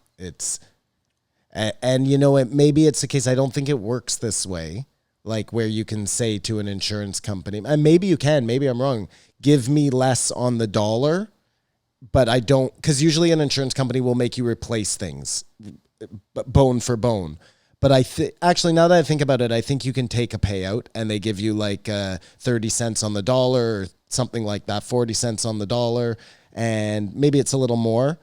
And they just give you money. And for people who, look, opening their store back into COVID is going to be a disaster, they'll just take some money and go. Well, that's what I was going to say. Is it's so sad that there were people that were already on the brink with COVID. And then they imagine... who were just waiting to reopen. Yeah, and then your store gets looted. Yeah. Like imagine you're like and you're an ally. What there are a couple. Most people have insurance, and their businesses have stuff that is replaceable. But what if it's like did you the Flight Club in New York City? Yeah. Like those are one of a kind shoes, And- one of 200, and one of years worth of of collecting course. and, What happened? and grouping and No, it's just like even like I was telling you, Sean Witherspoon, his round 2. Exactly. And again, I don't know anything about these people. I don't know if sorry, not to interrupt, Matt. I just don't know whether to support them or not. I'm just showing you what things can't be replaced. What happened? These stores got burnt down? Yeah, they got got looted. looted. Well, that's one thing. If all the shoes are out there. No, but what he's saying is like it's not just like they took Jordans. It's like they took shoes that were like one pair of 200 ever made that So are worth 20 you can't grand just a go piece. back to Kamar. Nike and say, "Here's my insurance money. Replace those shoes." Yeah, Nike's like we don't have them. You got to go to a collector or eBay or who knows how much they're worth. You know what I mean? It's, Or the insurance company has to set up a company that does time travel. let's keep in mind too. That does time traveling. Okay. Let's keep in mind too. We always do a disservice by being like, well, they have insurance. You've dealt with an insurance company. I've dealt with an insurance company. They're a nightmare to fucking deal with. It's not like they're just cutting you a check day of like, we're so sorry for your trouble. Absolutely. And trust me, when I say 30 cents on the dollar, like you're not happy with that. But just at this point, it might be the only silver lining. It was kind of what Eddie I was Bravo's getting at. all right. Why? Because they burnt down his. He doesn't have something like that to lose. His gym, he'll just, if he had insurance, he'll just take the money and he'll rebuild the gym and everything will be brand new. And it sucks. He'll be out of time. But there's something, they have a formula for that where if you're out of work due to the insurance, it covers you for a certain percent. Listen, it's not great. I'm not saying that, but No, I'm just saying some that's the things best can be case scenario replaced for- and some things can't. And I don't think we really know, because I've heard a couple podcasts other than this one, people talk about the damage, and it seems like a lot more than what's on the news. The news cover the protests. They don't really cover the riots or the damage they did. Yeah, I get most of my stuff not from the news, so I'm assuming it's a little more candid. I'm just looking at buildings that are totally destroyed, so... You know, the problem is, too, we talk about bad actors, too. There's a lot of shitty business people right now that I'm sure are looting their own fucking stores in hopes of getting... You know, think about it. Let's say I didn't think about it, but I I'm not saying everyone, but I'm sure there's a few bad apples out there that have definitely I fucking... walked out on the street and said, fuck, they didn't get my store. Of course, business, for the most part, any business is not clean. You know what I mean? But think about it. You've gone through COVID. You've had a bad couple months. You're like, fuck, if I rob my own shit and then I can double sell it and insurance is going to cover this, fuck, you know what? I'm going to smash my own shit. Get a few of the neighborhood kids to just do my store up. That's People gonna might be exist. very desperate at this point and be thinking about doing things that they would never imagine doing before. That's exactly what I'm saying. No, I don't think you're We're that still far in off. brand new territory. And again, I'm not saying I'm not sitting here like that's what's happening. I'm saying I bet if you looked deep enough after, like, you know, when they clean this whole thing up in 5 years from now, they're looking at all the stories. They're going to find one or two of those 100%. But I think for the most part, like I said, I don't think we've seen most of the story yet. So who knows? Wow, he seems like he knows something, eh? Who, Matt? Yeah. I'm not even on social media right now, dude. I, don't know. He's I talking know about less the than Hollywood and the studios. It's very interesting. Seems like you're on the precipice of thinking something, I am, yeah. but I you're am. not Well, because I'm not a coming conspiracy. to the conclusion. I'm not a conspiracy-minded Well, person. You Kumar. admit it's going on, so I'm not crazy. Have we ever talked about the idea of Joe Rogan yoga, where he does like a video? To like Crazy Train. It's just Crazy Train on Sure. loop and Joe doing Sure. fucking What, because yoga. he's bummed that Joe Biden's beat him to the game? Right, exactly, yeah. Yeah, I can see that coming down the pipe. But it'd be yoga or yo-jitsu. I totally feel I'm having a deja vu. I'm having a deja vu. Like a real one here, and I'm positive we've had this exact conversation before. Impossible. Okay. Oh, that's possible. I thought you said this has happened before. My bad. Why is that impossible? Simon, maybe I that's just got these brand new shorts. maybe that's two different universes imploding on each other when you have deja vu. Yeah, they're They're crossing. Passing. exactly. Wait. Waving. Well, no, maybe that's how that works. Maybe they're like rotating and eventually, everything kind of lines. Well, maybe every universe has to cross a few times, that sort of thing, or once. I'm just imagining universes crossing. What do you mean by that? Exactly. Well, who the fuck knows? We don't know what all this looks like. We're too small. Little- We're too small. in Guys the- shooting marbles at each other, and when they hit, it's a deja vu. Yeah, up in- we're too small in the Three picture. galaxy. dimensions, maybe 4. We're just too small in the picture, Simon. So this was all started because I was going to give you my 4 phases. Of recovery. No, of what I think is going on out there. So phase 1, pandemic. Okay. Who knows where that comes from? Wuhan, China. No, but I mean, I don't know. I don't necessarily know all the players involved. Of course like not. I can't. How could you? I know? You're just Simon. I'm just a human being. it's- I mean, you are on the newsletter, the Jewish newsletter, so you do have a little more insight than Kamar or I. It's, But it's an the asterisk, though. zeitgeist. It's an asterisk, though. what, the Judaism? No, after all the time, we don't know where it came from. Exactly. No, of course not. Where we know after all CSI this, and everything hold on. else. After all this time, it's been like 6 months. Yeah. I don't think that's quick enough for us to fucking figure out patient 0 and the. Do you? I know it's 2020, but it seems crazy that you expect. Well, I mean, it's good anyways that like month by month, we're ticking off. Like, okay, it wasn't a bat. It wasn't that weird creature that nobody even knows if it exists or Pangolin? not. The Pompaloose or whatever it's called. Patagonia. Pangolin? What is it? A pangolin? Wasn't that A it? pangolin. What was I saying to you last night? Like, if you're going to try and convince me of an animal starting a pandemic, Make it a real one. make it a real one. Don't go with the bat. I'm Yeah. with you. Or even simpler, a dog. You know, you got bit by a dog, fucked a monkey, whatever. But don't try and tell me about a pingaloo. Is it a pingaloo? I think it's a pangolin. I don't think it's that. I think those letters might be in it. Well, I think everybody I think those understands letters what I'm might getting be in at. it. Pangolin. Pangolin, maybe Yeah, that's it. That's good. Did you No. look that up? No, I'm just. Blah, blah, blah. Well, that sounds close. Well, Pangoloo, we should find out. pangolin. I feel silly now. Well, whatever. Anyway, so that's phase 1. Yeah, phase 2. Phase 2 would be Looting something and to do rioting. with the riots. Yeah. Then phase 3 is a direct result Pangolin. of phase 1, or a phase 2 rather, which is re-pandemic. Okay? The second Pandemic wave. 2.0. Pandemic 2.0. And second it's wave. going to be harsher Yeah. because everybody was closer. Okay. And it was like we didn't isolate at all, right? It would be the equivalent of never locking down. And we're going to see what would have happened. So if the pandemic's from Asia, then pandemic 2.0 would be something more like super fun time, explosive, happy pandemic 2. No, Right? that's Is that not how where they- it no? was Okay. going. No. Anyways, Fair enough. you get what I'm saying, though. Sure. So we're going to have a worse now. Everybody's going to have to lock down again. Okay. So everybody's going to be at This home. time, everyone. Well, they're going to You said super lockdown. they're going to enforce it more strict because at this point, how can we take any chances with a pandemic, you know? Anyways, so what that does is it gets everybody back at home in front of their televisions, whatever. and the 5G. Well, I don't care about the 5G. But what if they're pumping that out of your TV? Oh, maybe they are. That could be a whole separate thing. Here's where things get really interesting. Elon. So you guys, anybody who listens to this show knows how I think there are 2 different types of billionaires out there. Let's backtrack a little bit. Life expectancy prolonging. I am so fucking brain dead today. It's like a lot of The this. unlit joint in his hand, just waving it, fucking. Life elongation. Sure, life elongation works, I How it guess. works? It can't possibly work. Why not? Just help me here. I am. I'm trying. Life elongation. Let's go with that one. Staying We alive. understand what idea you of mean. Being alive longer. Thank you. Prolonging one's life. The idea of I like staying elongation better than is elongation. We're sticking with elongation. That makes How about sense with Elon. elongation? It's perfect. It's perfect. We're a gonna pun, stick he doesn't with even that.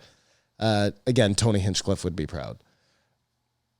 This is where it gets interesting. This is where it gets interesting. So I hope so. right now, Joe's had a couple of guests on who have pretty much come out and said, especially Elon, that his techno hat there is going to be able to cure all sorts of things. Prolong life.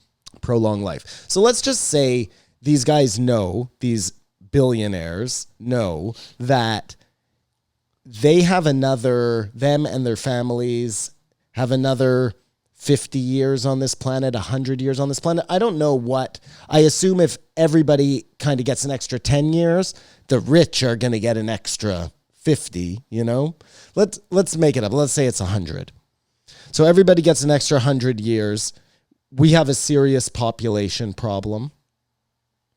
It's going to get a whole lot worse. So here's where the two types of billionaires come in.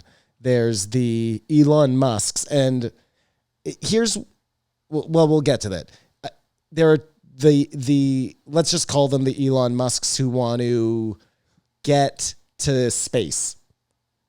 They know that life expectancy is coming. We're going to have way too many people on the planet, and we're going to have to colonize a different planet. Then the other group of billionaires, we'll call them the Billy Gates. They know that they're going to live longer, forever, but they don't want to give up their place on Earth. They don't want to go to space. So the only other option is Georgia Stone. You know what I mean? Georgia Guidestone. Get everybody down to a certain population. So he's out there for however he's going to do it, and he's going to get rid of a whole bunch of people. Those are the two groups of billionaires out there, okay? But then I find out that Elon has been working really close with NASA, however you say it, to, at first it was to get his astronauts to space, right? He needed help with his SpaceX stuff. He needed to partner up with them because that was going to be like the final thing to push it over the top, money-wise, I guess, or maybe they had things he needed. I don't know how any of that rocket building works. But so he goes out and he's working with them. Meanwhile, over the past year, he sent something like 250 satellites into space for God knows what. Meanwhile, he's also working with Tom Cruise and NASA to make a movie filmed in space to get people to join Space Force, which is so reminiscent of Werner von Braun and Walt Disney. It's like, whatever. I mean, make your own decision, but that one's right there for you. You know that they've used this playbook before. Whereas Elon was once one of two billionaires, he's now made himself a sub-billionaire with this, working with NASA. Exactly. Again, I'm not really sure what's going on right now, but so Pepe Sylvia. To get to the long point here is Elon has satellites up in space. Phase 4 of this whole thing is Operation Bluebeam, which is convince people that the aliens have come. I always thought to myself, okay, now here, are you even interested in this? I think that satellites may be explained. Some of them are commercial. Okay, don't worry about what you think they may be, all right? I'm just excited that Simon's about to debunk his own years of alien belief. Oh, so you are excited. Okay, good. So here we go. I think excited is a stretch. But so my contention is Elon, possibly satellites. Those satellites are going to be used to beam down the images of aliens attacking or even coming to Earth. It doesn't necessarily have to be attacking. You would need to have a pretty, I don't think you can do it from Earth because I just think a human's eye is too good and we wouldn't be tricked by it. But something to do with it coming from above me, I don't know. Again, I'm not an engineer. Technical guy. But here's the thing. That's pretty crazy. When I hear this, I'm like, okay, I mean, maybe if you're a real conspiracy-minded guy. But then, just coincidentally, I'm listening to this podcast about this Rendlesham Forest UFO incident, which is like the biggest UFO incident in Europe. It was in the UK. They call it the Roswell of Britain, I guess. I don't know, something like that. Where it was a whole group of military guys. They were in the forest. and they claim, like a platoon of 15 or whatever, that they saw a UFO land, creatures, blah, blah, blah. This whole story, okay? This guy writes a book, kind of like the woman who debunked Roswell, it being an FBI thing or a CIA thing, that Rendlesham, this was all done with holograms to somehow see how the military or people would react to the idea of aliens coming. It's just a weird kind of synchronicity for me, you know what I mean? But then I'm like, holy shit, man. They were trying this out ages ago. They just didn't realize that you had to shoot them from space and not from Earth.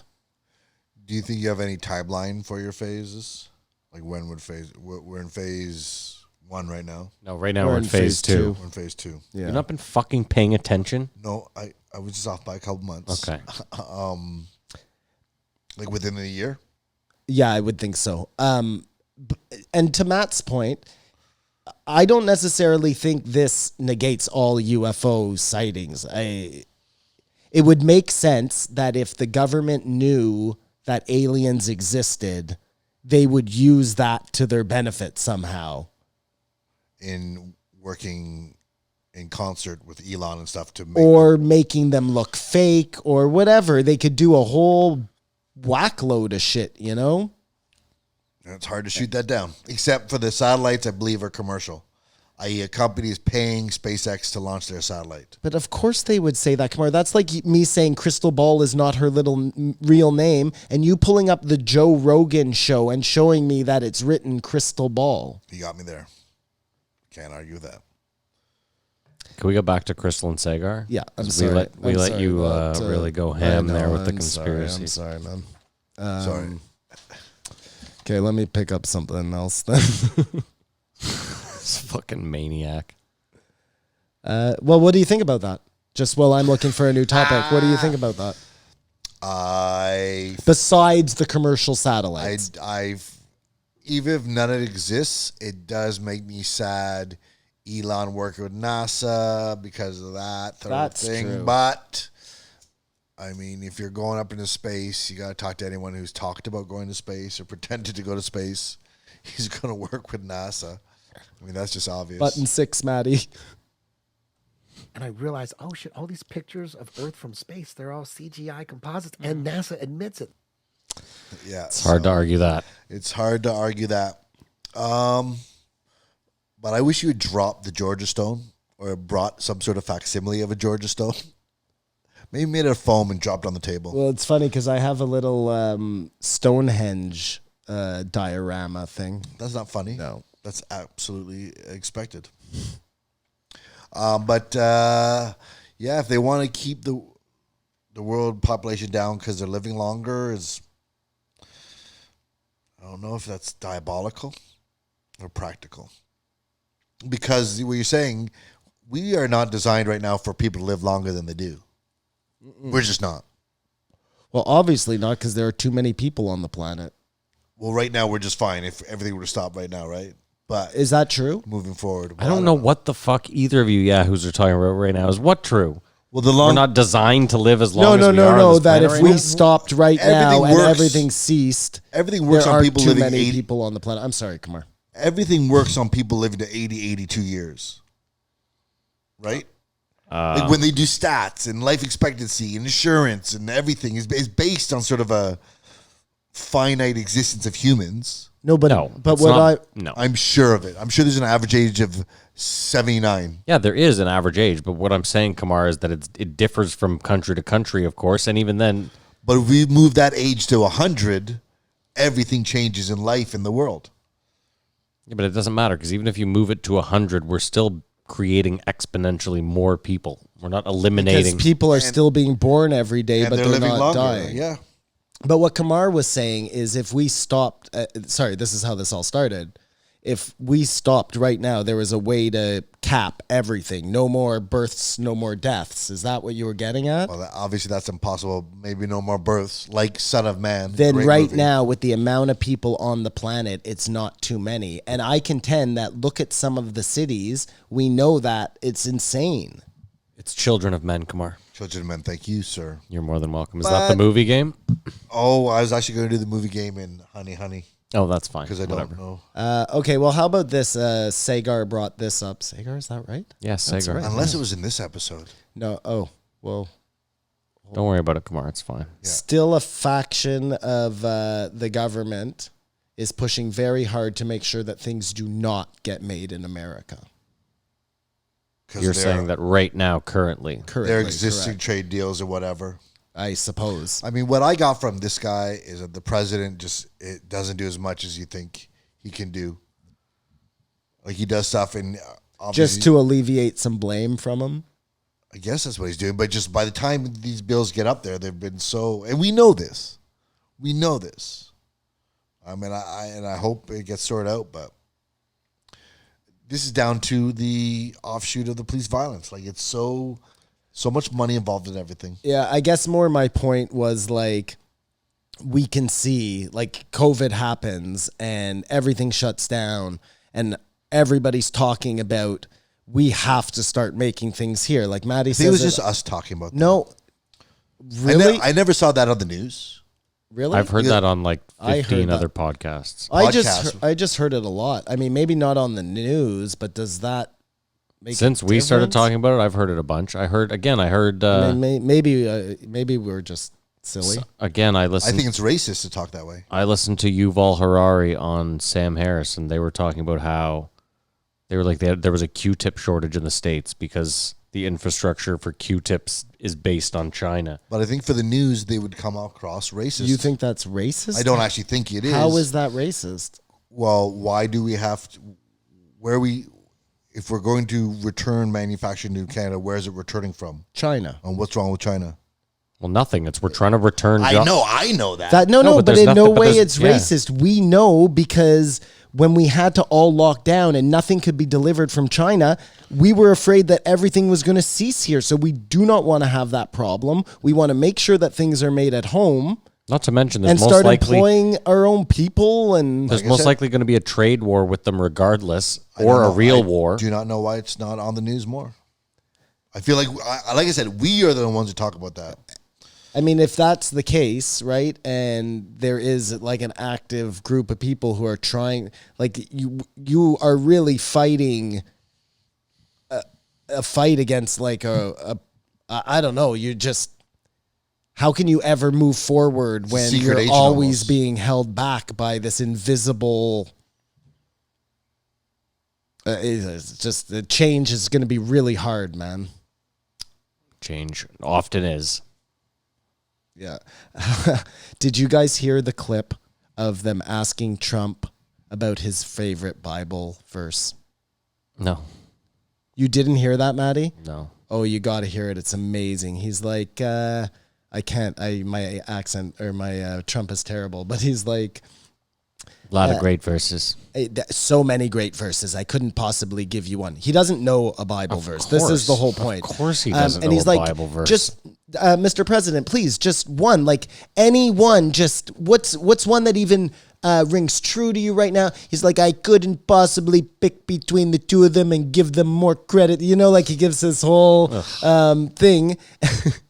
And I'm thinking to myself the whole time, is he going to fuck up and give the Samuel Jackson Pulp Fiction quote? Oh my because God. that would be incredible. The bee's fucking What do you do knees. then? You have to bow down. He's the GOAT. If he did that. that's the Matrix right there. The universes just went woo, boop, boop, And he does a backflip and lands at the splits. And he's like an elephant. pulls off his mask, and he's that monkey from the Humanzi. He's the Humanzi. Yeah. And you will know my name is the Lord. And as I rain vengeance upon thee, like, dude, that would be too much because that's not even a real Bible verse. Oh, no? That's the best part about it. That's a Quentin It's Tarantino verse. it's like an amalgamation of a bunch of things, and I don't think he ever says. I don't think it ever says. Revelations. And I will rain my vengeance upon thee. I think they like had to make that sound better than it was for Gotcha. the speech. It wasn't a biblical word. You could look me up on that. I wouldn't be offended if somebody checked me on that. I would not. Just saying. Look it up. It's not going to be me. Perfect. But Matt, you have to listen to it. It's really like a classic moment of Trump just trying to get out of it. And you're like, everybody can just, you can see that he doesn't know a Bible verse. Because if he knew any, it would just be so easy for him to say it, you know? And I mean, granted, I guess if you want to give like Diablo Avocado, he was under pressure. No. He I don't know wasn't a single expecting it. Christian that couldn't name you a fucking Bible verse off the top of their head. Not somebody who claims to be devout. Seriously, or, yeah, you know, that's what I'm saying. Which is what he has And done. Eve ate from the apple. Is that a Bible verse? Yeah, there was. Probably. I'll tell you this: if you said that up there, you'd get fucking roasted. He could say John 3:16 though, and he would be Stone That's cold. that's not a verse. He just He says just drops That'd a be- stunner on the reporter and walks away, cracks the beer, that'd be the second best to the Samuel L. Jackson. rips off his shirt, and underneath is a 316 Yeah, it Stone says Cold John stun. 3:16. Oh, dude, this is too fucking much. That's the highlight of this podcast. Listen, right before the aliens land on the lawn, that's gonna happen, and then just it's all going to fucking hell, man. That's incredible. Well, I'm relieved. At this time, she was talking about some concern about Trump was talking about releasing the army. I'm glad that didn't happen. I think Yeah, again, I agreed with her on this heavily. You can't bring the fucking army in. absolutely, yeah. He didn't, but to threaten it was bad enough. But it would have been really ugly, I think. She brought up the best point too. Imagine if you heard like, "Oh, Venezuela has brought in the army to quell peaceful protesters." You would want the U.S. to step in. Like, you can't do that. You can't bring in your. I don't know. It's nuts. It is. Simon has no comment. Simon's all for them bringing in the No, army. I'm just, listen. I'm not. I'm Silence just, is violence, Simon. Yeah, I know. Okay, so I'm not being silent. Camera. No, Cameron, that was to you of diplomats. this is Lord Mark Galvatron. No, Lord Gallagher. Lord Gallagher. He's clearly a speaking. crip too. No, what I was gonna say was, what were we talking about? This is the best deflecting ever. He's like Trump himself over What- here. No, We're talking seriously. about Just the remind army. me. Trump calling the army in. Right. I think it's Silence nice. is It's violence. good that you do it. Right, silence is violence. I was just thinking to myself as you were saying that, what if it's a situation, I'm just, your opinion on this, what if it's a situation where the riots, not the protests, the riots get out of control and the police are unable to, they're being overrun? Your suggestion at that point is that's just, they're overrun, let it burn? 2 words. Roof Koreans. That's all you need. You remember the Rodney King riots?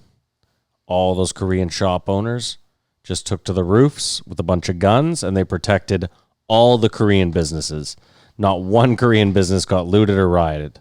And you know why? Roof Koreans. I think guns help too. Yeah, well, guns they were carrying. Koreans is just getting away. Guns is protected. Fine. I've said guns from the beginning, Kamar. All I was thinking was I absolutely do not think the military should come in unless it was the most extreme of cases. And I don't know what those cases would I be. feel like but if the military comes some- in, it's gone too far. It's Yeah, over. I agree. What are you going into? Right. If That's the military comes in, you officially have a civil war. And if they have a civil war again, well, then what was the first one for? Because they're right back to square one. So why bring in the army? Again, I'm not saying you should bring in the army. I'm just trying to think of if there's a time when the army needs to come. Here's the super weird thing I thought of too, is I was like, I think a lot of these people out there protesting are active Some of army them men. probably are, yeah. So I was like, what, you're going to call these guys in off the picket line? Like, it just didn't make a lot Gotta of put sense. my sign down, go to work. Yeah. It didn't make a lot of sense to me. You're going to court martial all, like, what are you going to do? You're going to court martial hundreds of thousands of people, 50,000 people? Yeah, I don't know what you're going to do, but I would assume that if you are in the active military, there's probably some clause in your thing that prevents you from rioting. I mean, not physically, obviously, but it would get you. I'm saying, but even then, you're out there peacefully thrown in the protesting. brig or whatever. Okay, sure. I mean, I don't. The truth is, I don't think there's enough bad apples for the looting and rioting to get out of control to the point that you think it would, without the police being able to fucking Dude, quell it's it. not what I think at all. I didn't say that's going to happen. I really hope that is never the case. It won't happen. I'm wondering, at some point, is there a responsibility of the president or the government or whatever to make sure that their citizens are protected? You know what I mean?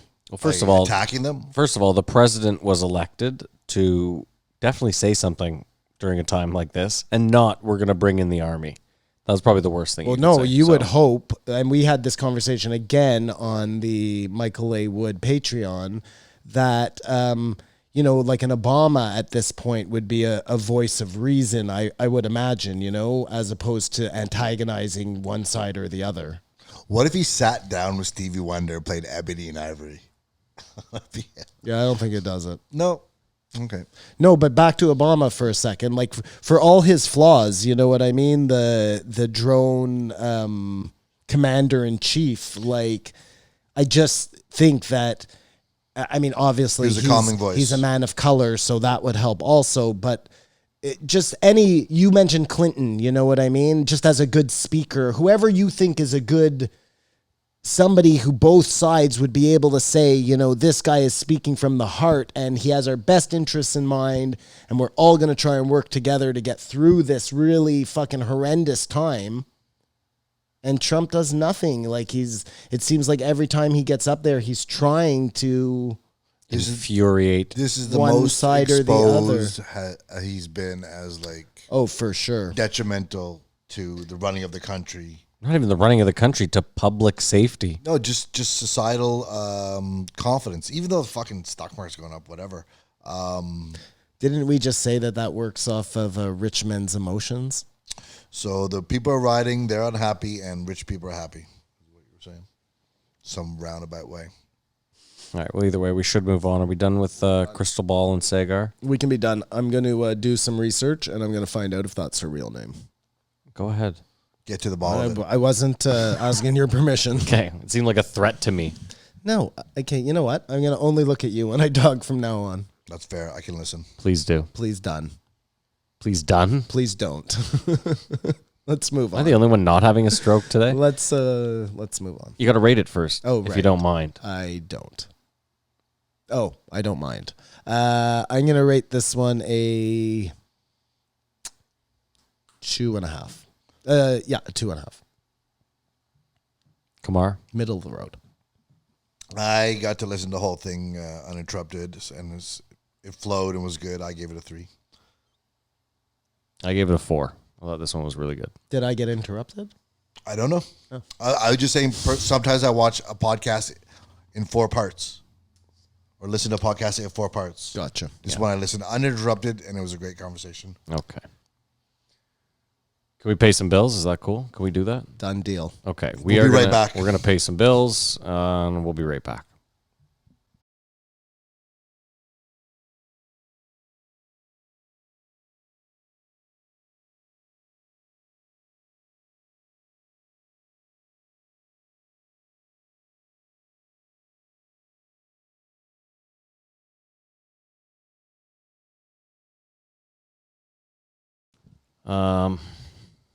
Number, Simon, name. Number 1486, Honey, Honey, Honey.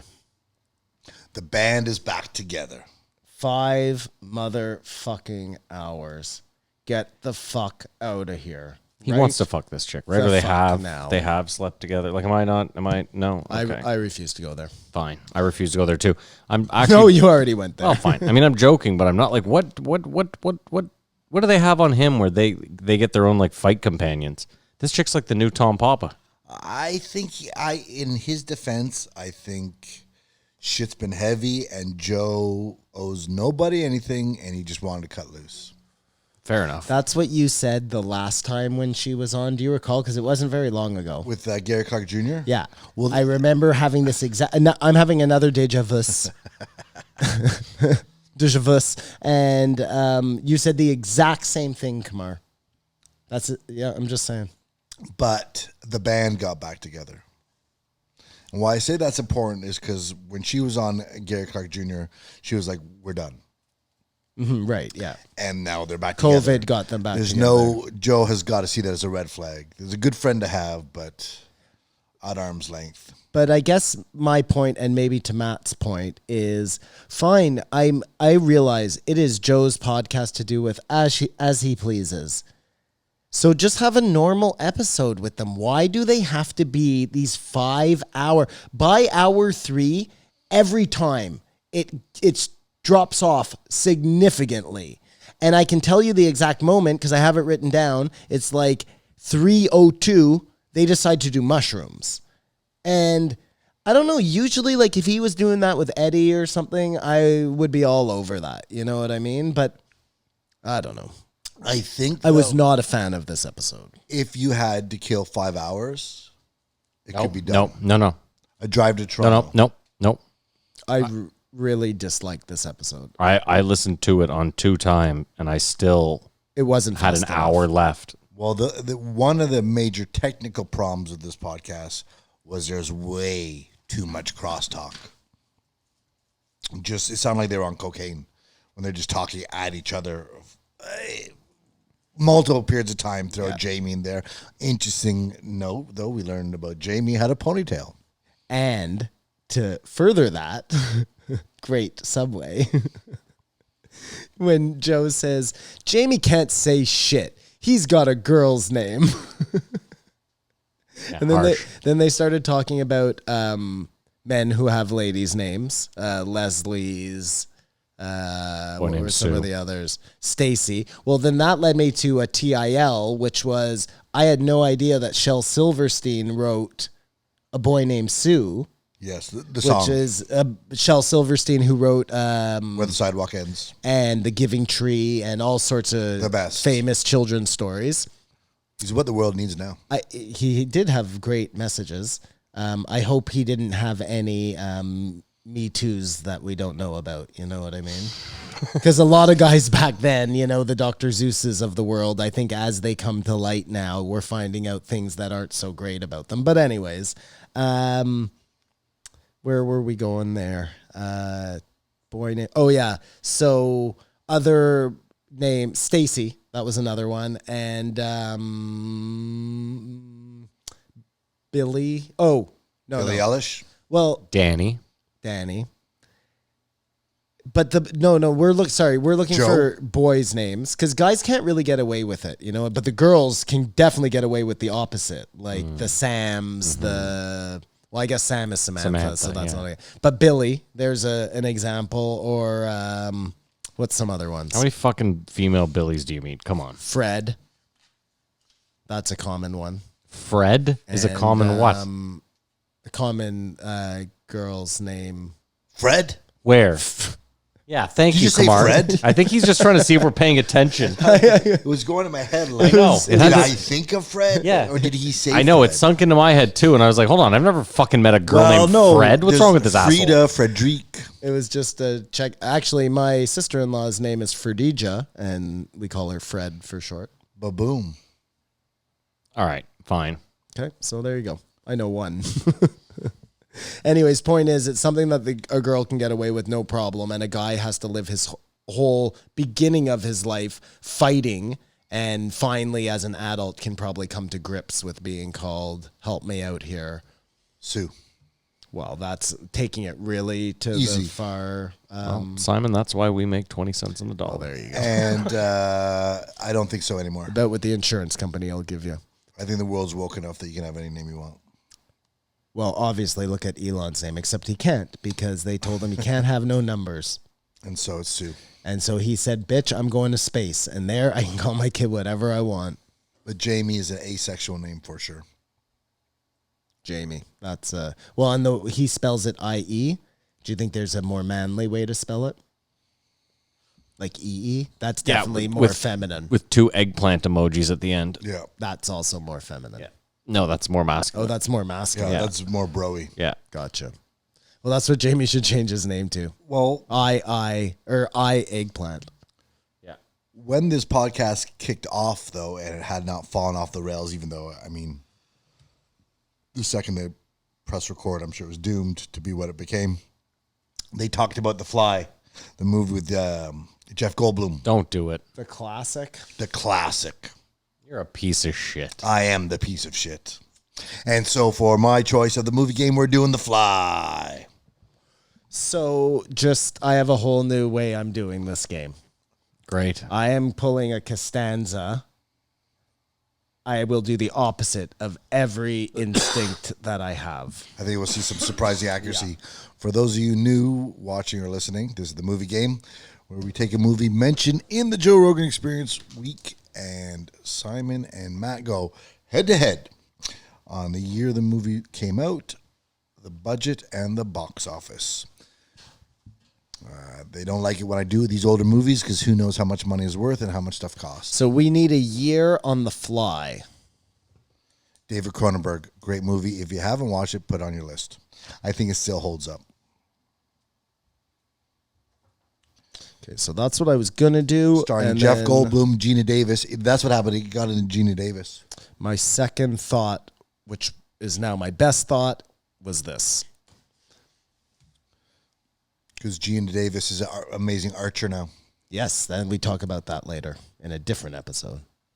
No, that was this episode. It was HoneyHoney? I'll get there in my notes. That's how they got off there, because she was in The Fly. Oh, I see. It all came around. It's all come around. It's all come around. You really skipped ahead, though, to get to the movie game. Bear the lead. You see what I'm saying? I got a lot between here and Gina Davis, I think. Okay. That's fine. No, Simon, I don't care. What I'm year just did you get? joking. So my original thought, which I'm not going with, was 1986. My second thought, which I will go with, was 1984. All right, I went with 79, so I'm sure I'm off. The actual date of release, 1986. Okay, so wait, let me rethink this. No, because maybe I did. Just hold on. Maybe I did this wrong, because usually I second guess myself. So now my first thought is the opposite of what I would usually do. I got to go with my first thought. Okay, that helps me for later on. And you got Perfect. 1986, nailed it. 86. We're on the right track We're on a here, roll. folks. You said this was a Cronenberg film? I did say that. Yeah. So now we need a budget and a box office. Okay, so first thought, best thought before I change my mind.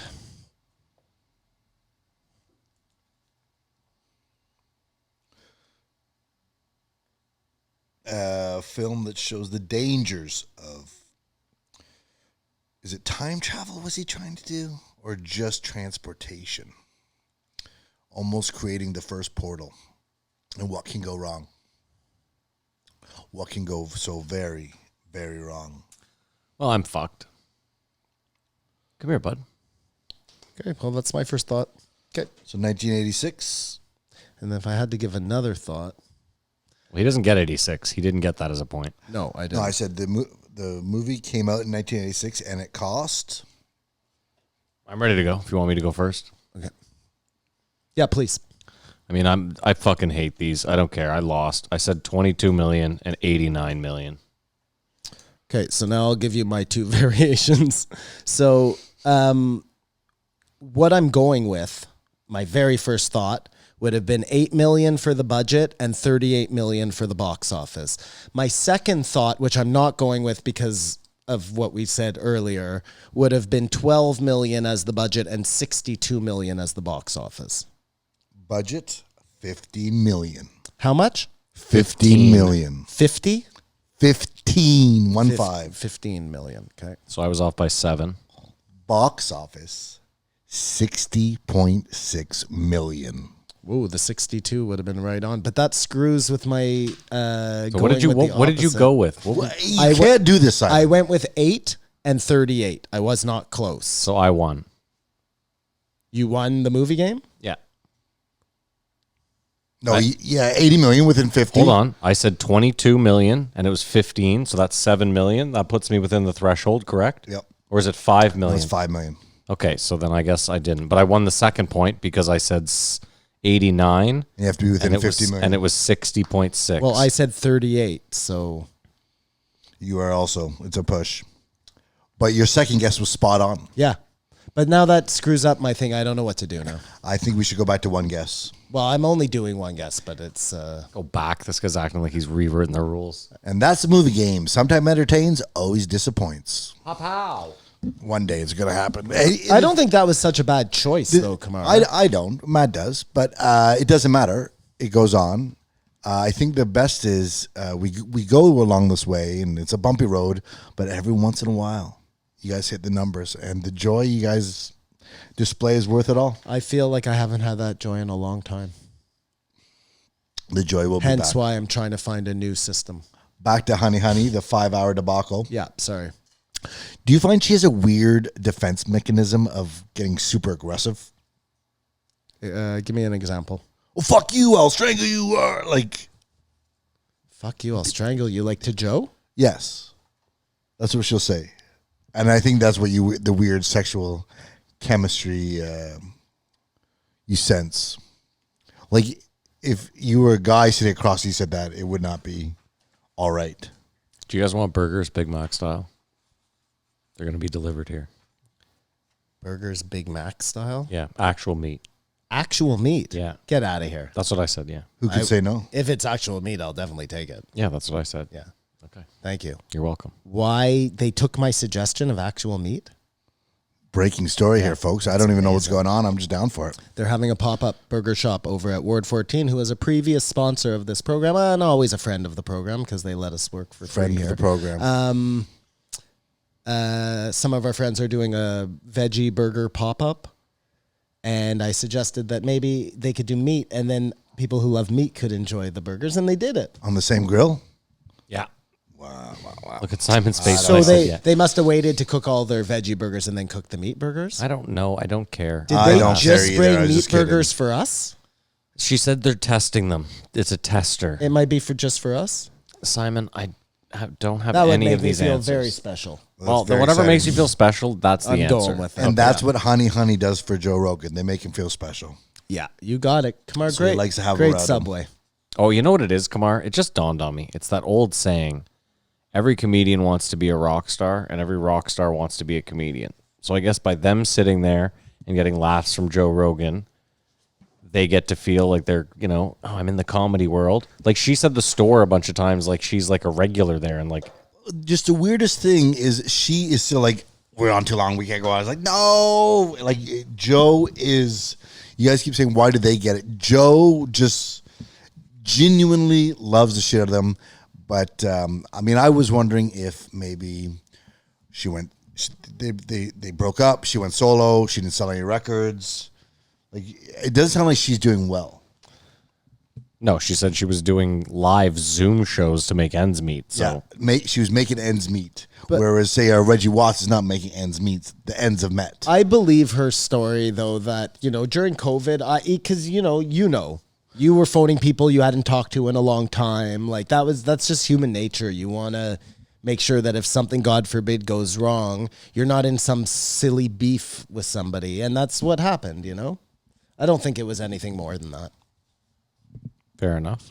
But what I was saying is, you listen on 2 times. Sorry. You listen on Sped Up too. Fuck yeah, I did. Of course you did. That's all right. But if you listen to it, their music is good. You can listen to it. Not if you're trying to get through a 5-hour podcast. But if you were somewhere and it went on, you wouldn't go turn this shit off. I don't hate their music. Exactly. Yeah. I just don't I don't know. I think they're good musicians. What I'm getting around to is, despite that, the Rogan bump means nothing for HoneyHoney.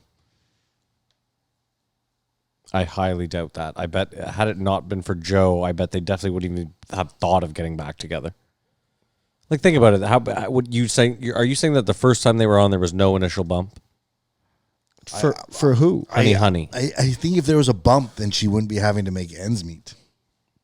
It's just that they seem like an outlier, a friend of the show. Well, the first time HoneyHoney was on, before she was on that second time by herself, that was a pretty long time ago. Like, was it back in the 300s? Like, it was before Joe had like a serious audience. Mm-hmm. So her big test would have been after the second time she was on. And did she even have anything to sell? And we're saying she's been on 4 times? I think this is her third time on. I think HoneyHoney was on twice. Then she's been on with Gary Clark Jr. Okay. and now. Okay, sorry. And now. But were they on like close to each other? You don't know. I don't even know what We I could know. just Google it. Yeah, you could just Google it. Yeah. Okay, I'll do it in a second. So they're like, we're getting back together. We'll call Joe. Maybe he'll let us on the show. I mean, that's got to be their motivation, right? I feel like he called them. I feel like they put it out on Twitter and he saw it and was like, come on the show. Yeah, I agree with that totally. I'm with you, Matt. Just he loves them so much. I mean, I think about it like this. Let's say, stupid hypothetical, our show blew up, became the biggest podcast in the world, and we had access to one of our favorite bands, rappers, whoever the fuck, and they were willing to come in and like shoot the shit with us for 5 hours and perform new, unheard music, or you know what I mean? I'm sure we would gladly do that. So I can't, like, I don't know, I can't blame the guy. I just don't want to listen to it. Yeah, that's the hole we've dug for ourselves. Yeah, as a job, I really didn't want to sit there and listen to 5 hours of Suzanne Santos' opinions on life, this, that, and the next. And that's what you got. Yeah. Yeah.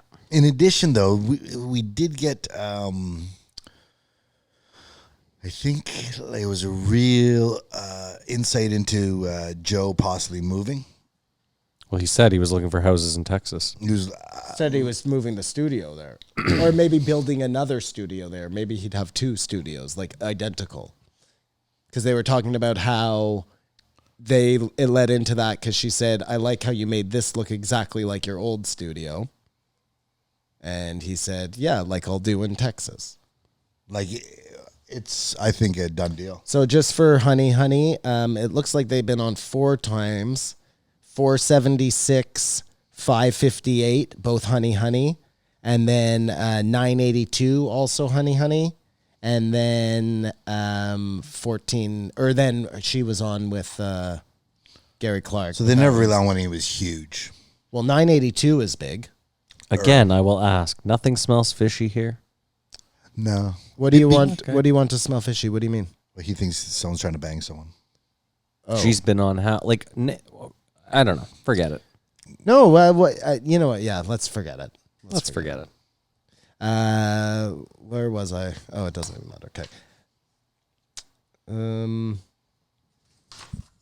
They were talking about Grizzly Man, which did either of you guys get around to watching? Now it's on Prime. Can we be honest? Is it on Prime now? Yeah. Oh, I'll watch it tonight. Oh, I then. told you, man. I'm I told sorry. you I a bunch of apologize. weeks ago because Okay. we were going to do, I'm very sorry. if we ever ran out of... I will watch it for Throwbacks. sure. 100%. I'll watch it tonight. What's your excuse? I've lost my Prime privileges. Ooh, how'd that happen? I don't know. It just disconnected and I can't be fucked to turn it back on. Okay, fair enough. So anyways, Grizzly Man, you'll see, Maddie, that as Joe was talking about, this guy is pretty like, I don't know, he's got, if he's not gay, he's got a very like stereotypical kind of gay twang. I'm trying to just, I don't think there's anything wrong with that because that exists, right? Sure. Not as long as you're not Maddie's using looking at me like, that exists. As long as you're not using it in Jamie, pull that pejorative. video up. Pull that video up. I don't know, Simon. Yeah, I guess. Okay, Listen, well, it you, does. You started it off by saying stereotypical, so Okay, anyways. So this guy has a very kind of stereotypical, but he's not gay, like Joe said. He's, you don't know what's well, going he's in the closet, is what Joe says. Well, yeah, he's got a wife, but, or maybe he's just a really effeminate dude, whatever. But he's out there, and when he's talking to the bears, he's like, because he's named them all. And these are just bears in the wild, man. Like, there is zero between this, well, obviously, because he gets eaten by one, but nothing between him and these bears. There's no shields, no nothing. He's just walking among them. I mean, later on, I think he makes... Does he get killed by one of the bears he's he named? makes a suit, I think. But I'm pretty sure Out of he's bear? just out there. Simon, with does he nothing get on. killed by one of the bears he's named?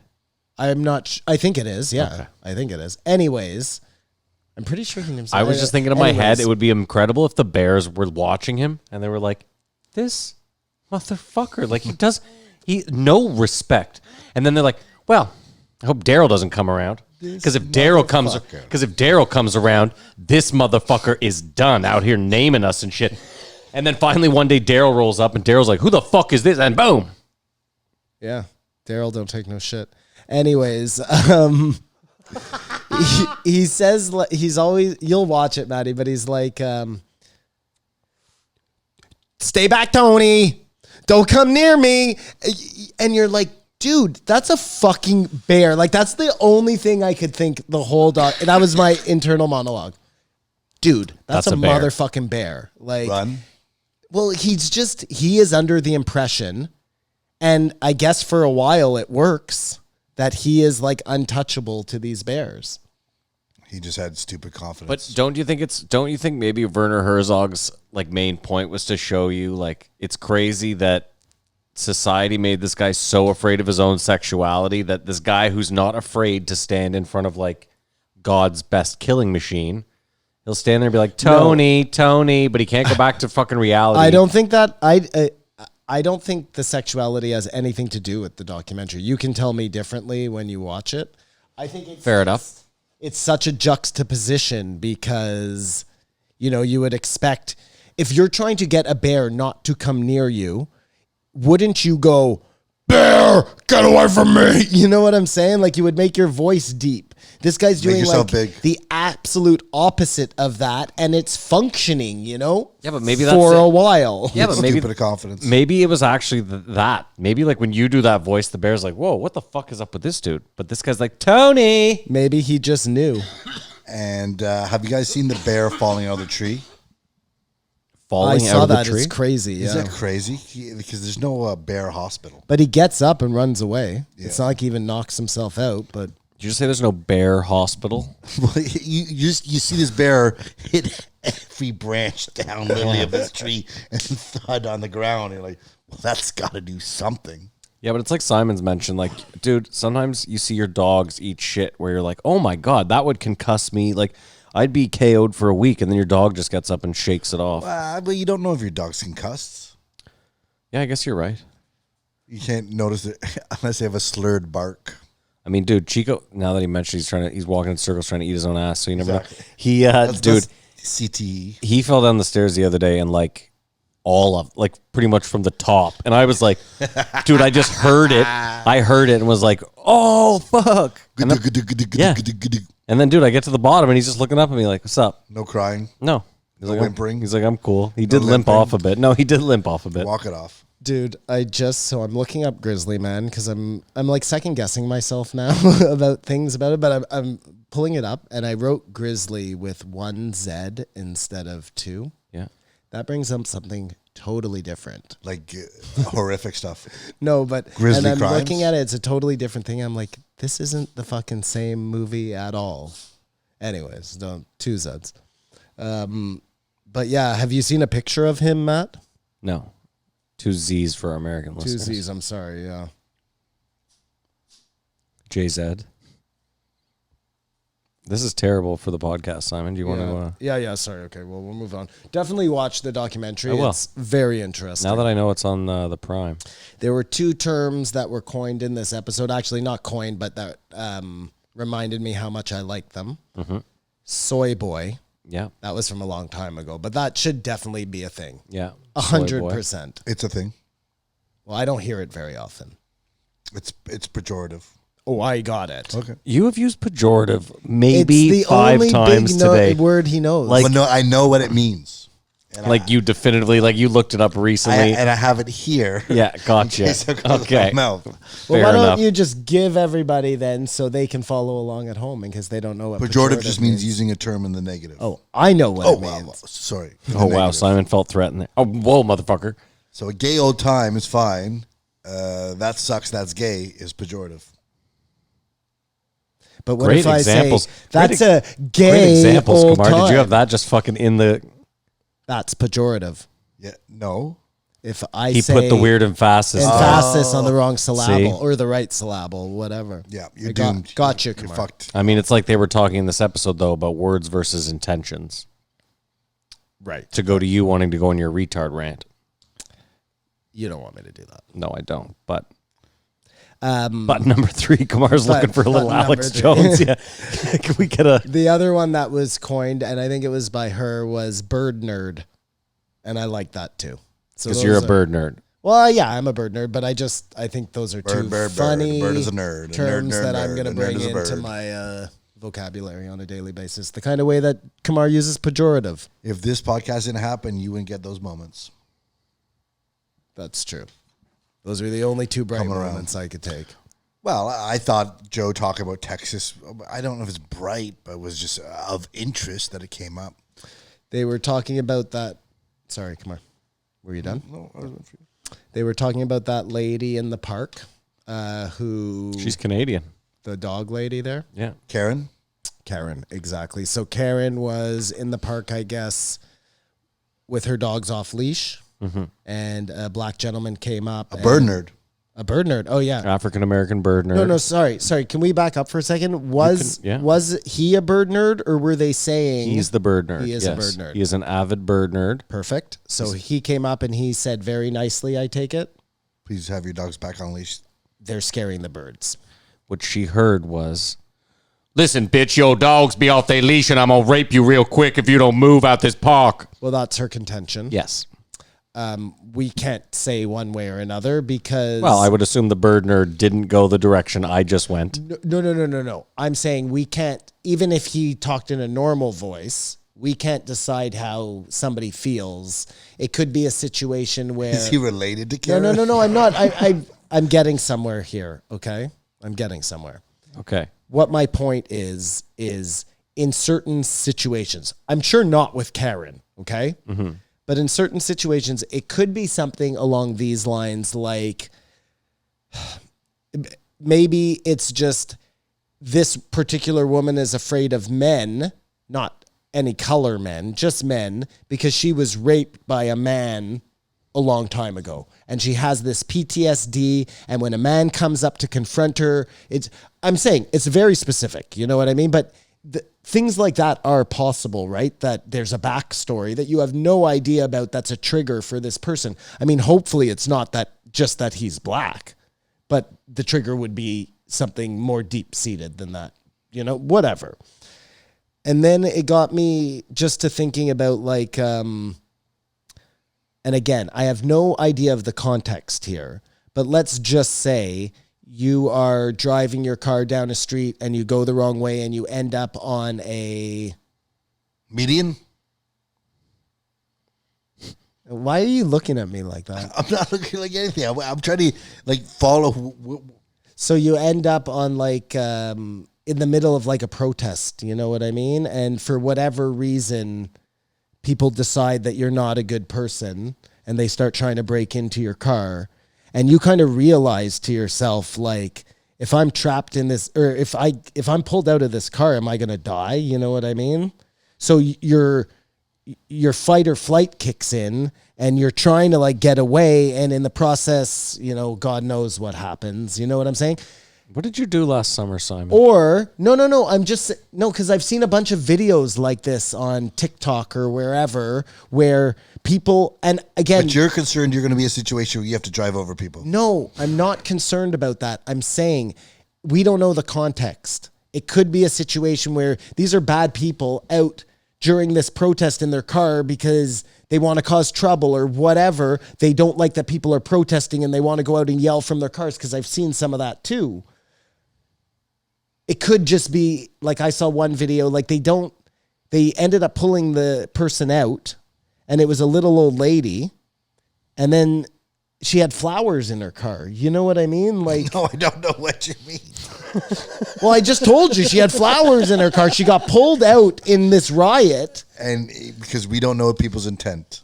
I'm just saying, if you're afraid for your life, if that lady, if Karen was afraid for her life, she has to call 911 and say she's getting attacked by a black man. Hold on, Simon. There's a big difference between... I'm not saying hold that on, just stop. One was bad. Huge difference between I'm in the middle of a riot and I'm being pulled out of my flower-filled car as a 91-year-old and Karen in the park with her dogs off the leash being accosted by a bird nerd. You are absolutely correct. I wasn't trying to insinuate that those two things were comparable.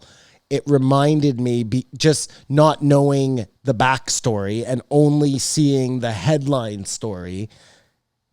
It's kind of similar in that way. That's what I was getting at. I mean, You're still looking at me like that. I'm just trying to follow. Okay. I mean, I'm looking at you like that because I think you're trying. I really think you're trying to defend the Karen in this No, scenario. I'm not. I'm trying to defend people who may get caught up in turning down a wrong street. Why? Why? Just they need a voice. Well, Wrong street turners need a voice, Wouldn't Kamar. that be horrible, Kamar? Like, yeah. No, Kamar, it's imagine your grandmother leaves the florist, car brimming with flowers. You're crazy.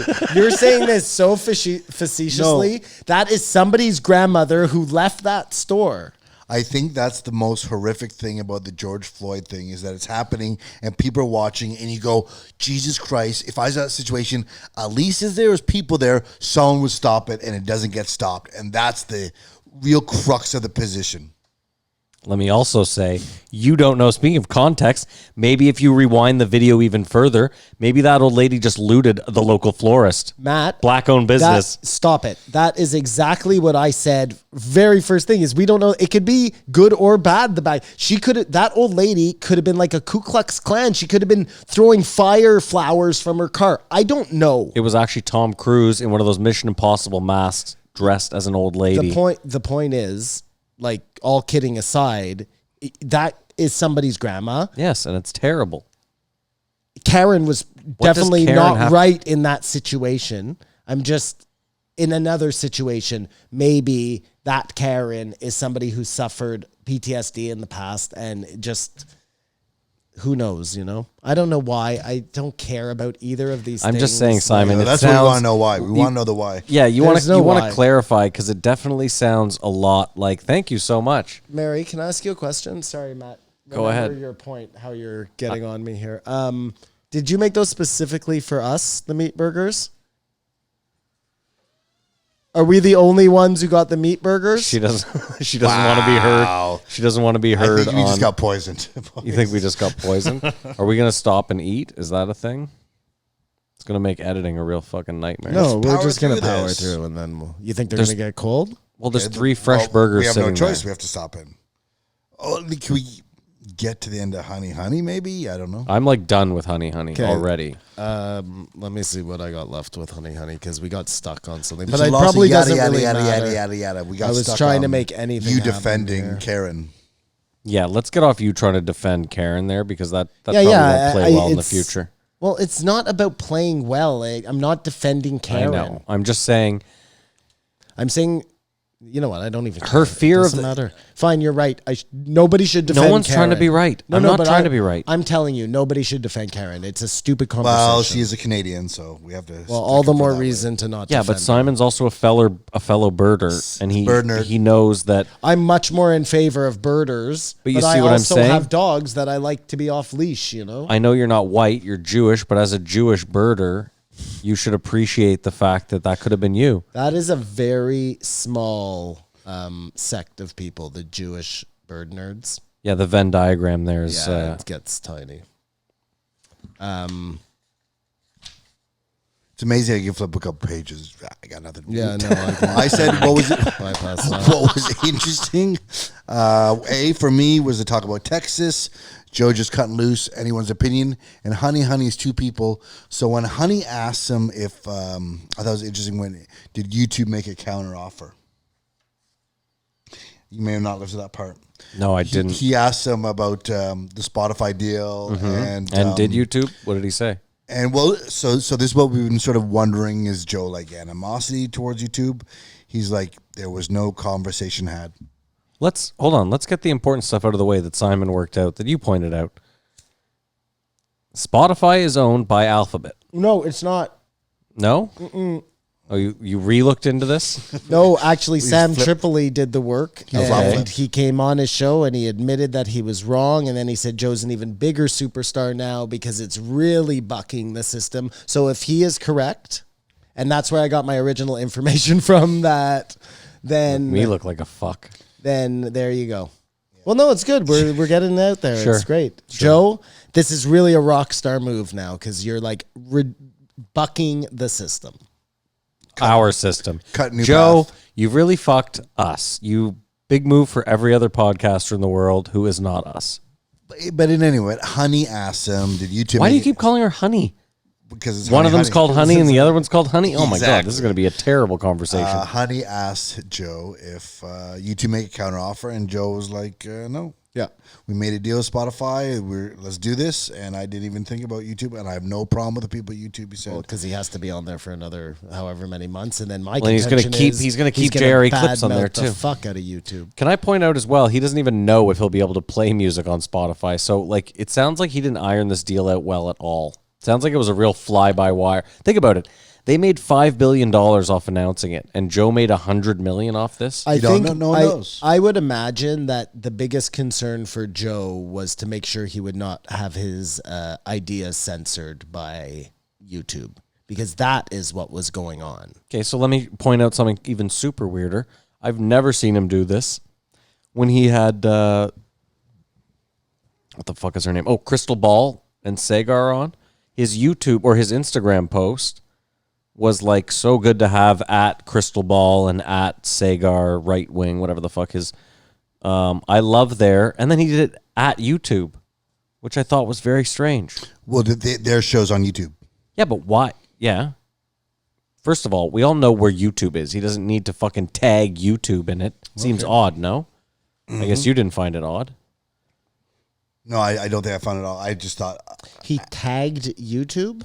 Well, as in, like, he, instead of just saying, I love their, He said at YouTube. yeah, he, instead of saying, I love their YouTube show, It's he said, I love their at YouTube it's show. very weird. Thank you. I don't know makes him- why he would do that. that makes him I know why he does it for HoneyHoney. Sorry, Kumar. amicable with YouTube, though.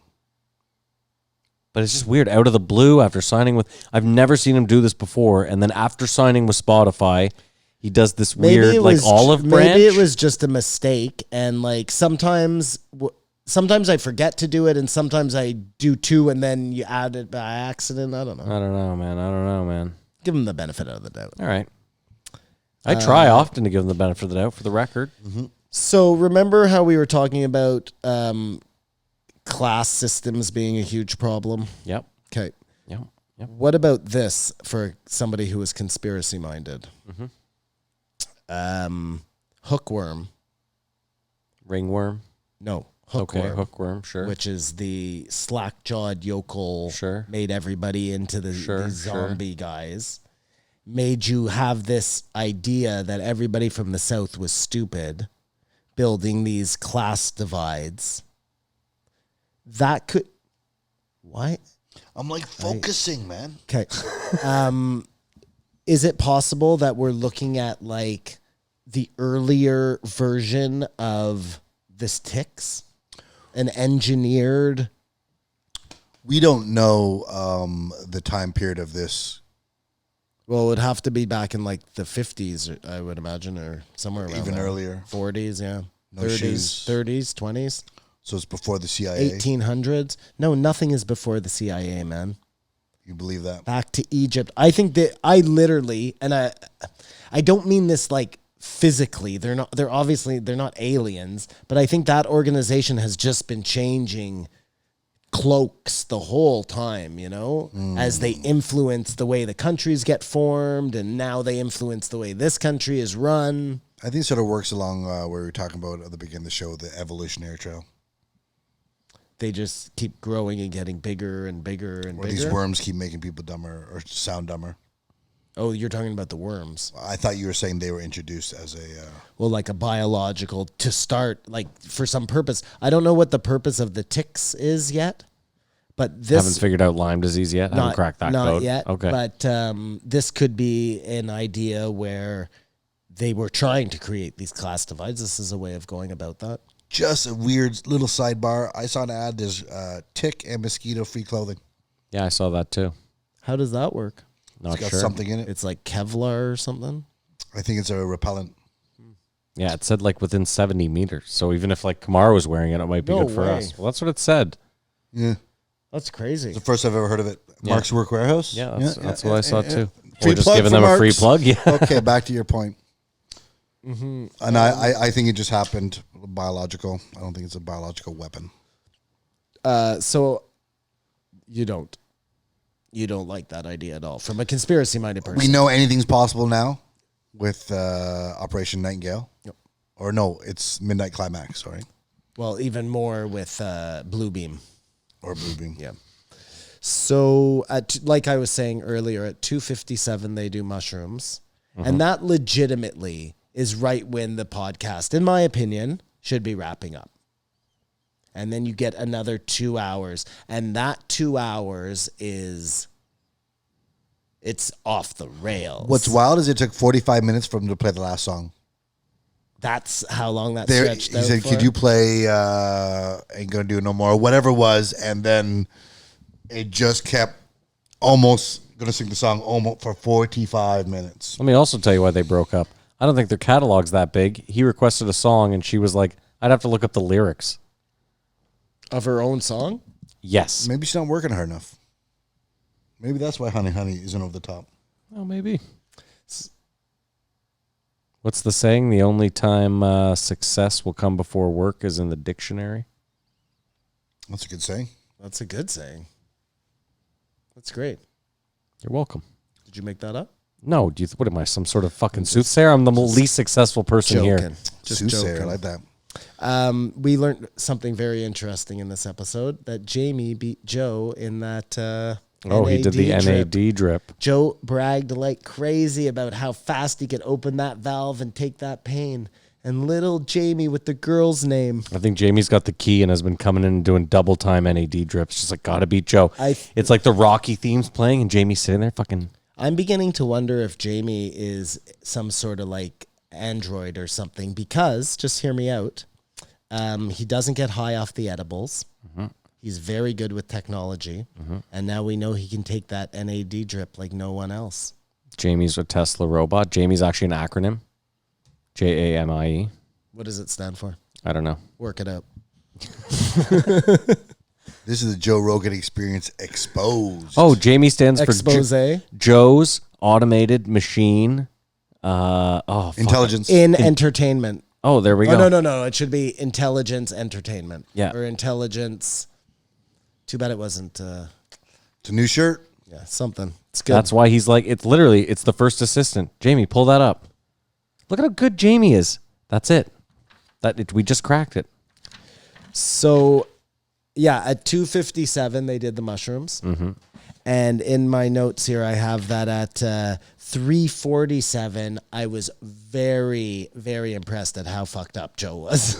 So it certainly didn't take long. He was right flying. around that point. This was happening. Like, it was happening. I didn't watch it, so I can't really picture it in my head. But if I could, it would be Joe.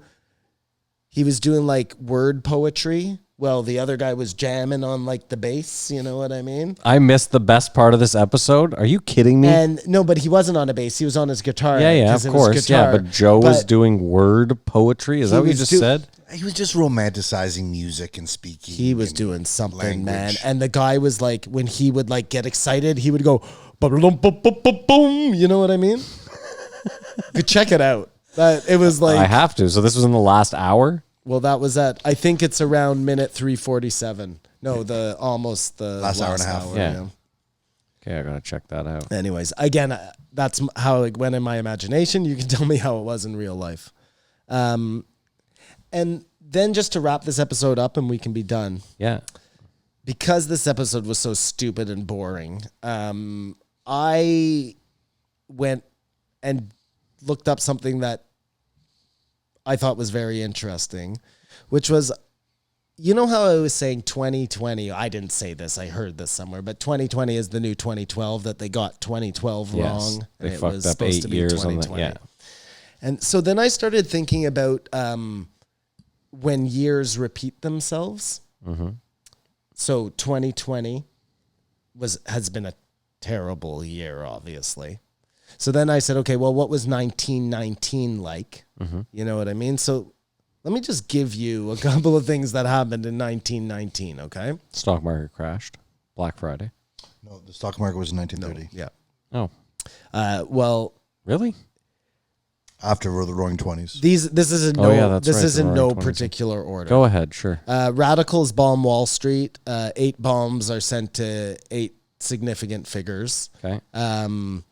20 riotous, violent, black versus white related incidents take place in Chicago, Omaha, and the Elaine race riots, whatever those are, happen. The predecessor to the Nazi Party forms. The White Sox throw the World Series. Woodrow Wilson has a stroke. The 18th Amendment authorizing prohibition of alcohol takes place. There's a Polish-Soviet war, an Egyptian revolution, a Mexican revolution, a Russian civil war, an Estonian civil war, and the Battle of Cesis, whatever that is. There's 7 major disasters. 1918, 1919 pandemic, which is the Spanish flu, right? Oh, no, that's 1819. No, No, that's the it's Spanish flu, 1919. Yeah. So sorry. There's a volcanic eruption in Kalud that kills 5,000 people. There's Florida hurricanes that kill 600 people. Like, 1919 was a fuck of a bad year, man. The year's we're not- still here. Well, the year's not over. It's only No, June. I know, but we're in 2020. But I'm just saying that was a really bad year. Worse than this year. So then I thought, okay, holy shit, am I on to something here? You know what I mean? So then I went and looked at 1818. And as far as I could gather, and I didn't do a lot of research, they had the first Asiatic cholera pandemic. And that lasted all the way from until 1824. But I think it also started in 1817. So they were kind of right in the thick of it, but it didn't begin then. And then I had to go all the way back to 1616. 1618.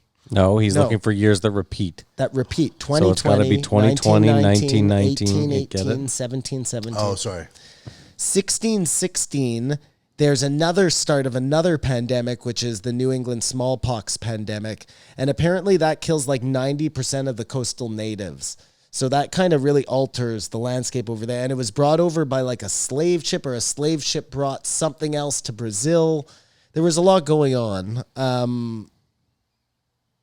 There was a lot going on. It just seems that these years have things happening. Mm-hmm. So You know what? I wonder. Again, but hold on. 1919 is a bitch. You got to stay here for Hold 30 on. 30. Again, to go back to the year's not done.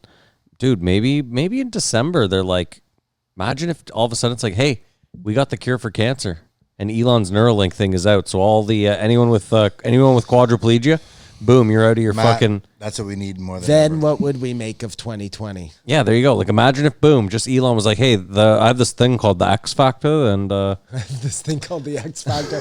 Dude, he has to change Neuralink to the X Factor. That for should you be the guys, name. yeah. Maybe he's a fan. Maybe he listens. Probably hates me. We need a breakthrough or something super positive for all human beings. I don't think he's loving me right now either, Matty. Just throwing that out there. Can we rate this thing so we can eat Yeah, these burgers, and then we'll come absolutely. back and finish this? Absolutely. And it'll be a quick finish. Trust me, folks. That's what Simon says to his wife. Hi-oh! Kamar, you want to start? Yeah, you guys are gonna hate me. Like if I had to be in a position where I have to listen to podcasts, this would be brutal. You know what I mean? Which I am in. But I think I appreciate it for what it was, and I give it a 3.5. I cannot do the same. This will probably be one of my lowest ratings ever.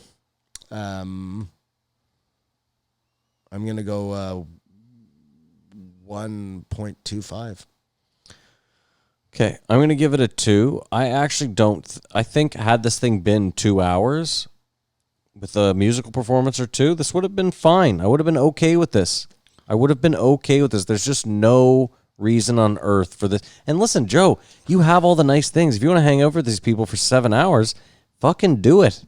Do I need to listen to all of it? And again, you could argue, no, Matt, you don't. You started this fucking podcast, moron. And yeah, that's on me. You know, when we have to, we don't have to, when we get to listen to a 5-hour fight companion, Yeah.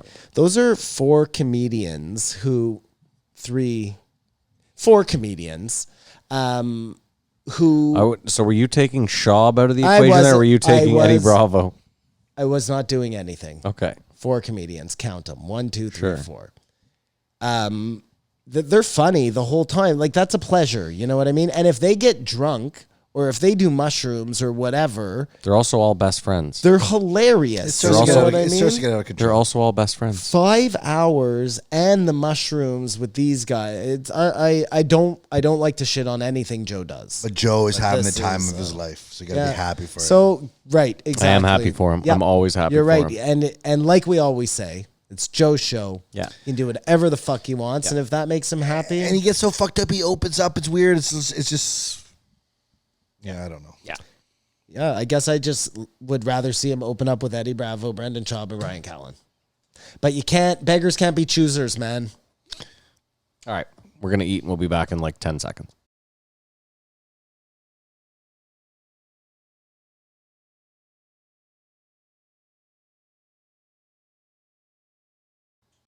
Name and a number. 1487, Janet Zuccherini Nailed it. and Ethan Funke. Funke. I think this is just a new regular or new normal. Having a restaurant on? No, a Saturday podcast Why do you think that? because it's been 3 weeks in a row. Has it not? No. Then it's not a new I normal. can neither confirm nor deny. What's weird about this one is he had a UFC on Saturday. So did he record this in the morning? And then, I mean, I know the flight to Vegas is like 40 minutes, if that. Yeah, he probably left right after this because he's not hanging out in Vegas, really, right? I assume not. I mean, I don't think anything's open. So. Vegas is open. Oh, it is open. They open it up. Well, I assume Joe's not fucking hanging around at the Well, tables. exactly. I don't think he's hitting crowds. So Oh, they open the casinos? yeah. Wow.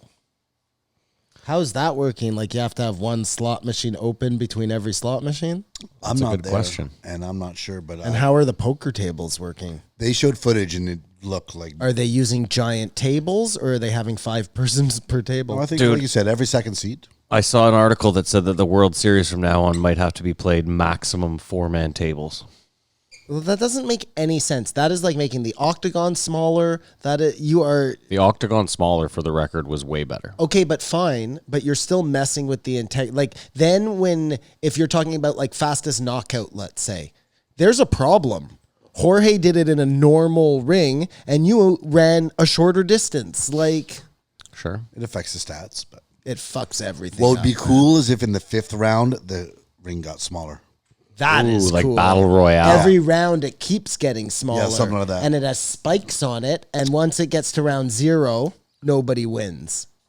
Round 0. This doesn't even speak English anymore. I don't know about the spikes, but it'd be Once it get to round Nebulon, it doesn't need anything. Listen, it's pretty been intense as It's it been is. a long week, and I'm like 4 joints deep.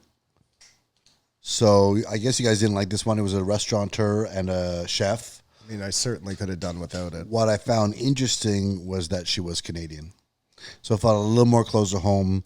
Her talking about how all the food stuff I care not for. I don't need it. But talking about businesses closing and all that, I found very interesting and insightful. Well, while they were talking about businesses closing, I wondered. So I don't know how. I have no idea. I don't know what percentage of their business is older people. Of any restaurant or for any business, frankly, you know what I mean? I assume it's a decent sized portion, especially considering that like online stuff is more of a young man's game or woman's game. So you still have a lot of like a certain generation that still really wants to go places to pick things up. So not necessarily a restaurant, but I mean, I guess it applies the same way.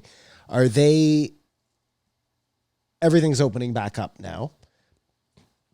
Excuse me. The young people, I think, are feeling pretty Confident? Minus the protests and the riots, are feeling. Minus everything bad going on. They Or it's good. are not.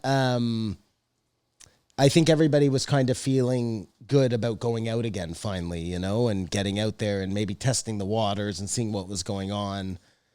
Hopefully, still not being too cavalier, but whatever.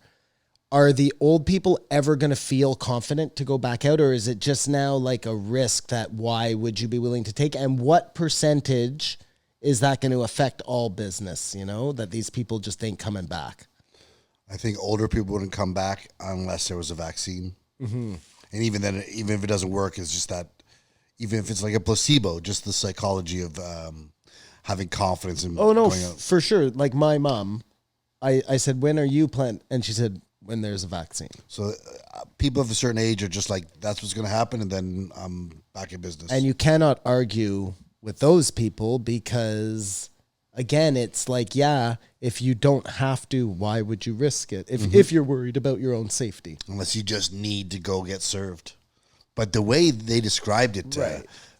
Masks and the visor and all that on the... That didn't sound great. The problem is dishwashers. having to put the mask on, like you're eating, and then you got to go to the bathroom and you put the mask on. You know what I mean? It just all seems... So many factors they talked about. Well, and that was my next question to you was... How much of that is just going to be too much for people, and they're going to be like, this just isn't fun anymore, and how much is that now going to affect the reopen? Like, I think, we talked about at the beginning, there has to be some sort of outbreak from all these people coming together. A month from now, that's not going to happen, and I think measures will become more lenient. I don't know. I mean, and who's checking in on this stuff? Bylaw officers are going around to every restaurant to make sure this is all being enforced.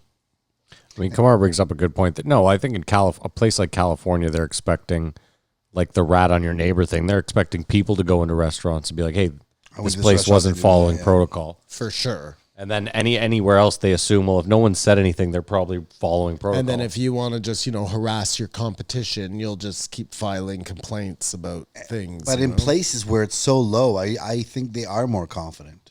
Yeah, probably. Like New York City, I don't think people want to go, oh, that's what we forgot to talk about in the last podcast with Krystal Ball, how Cuomo sent all the old people back to the old folks' home, just like they said not to do in Italy.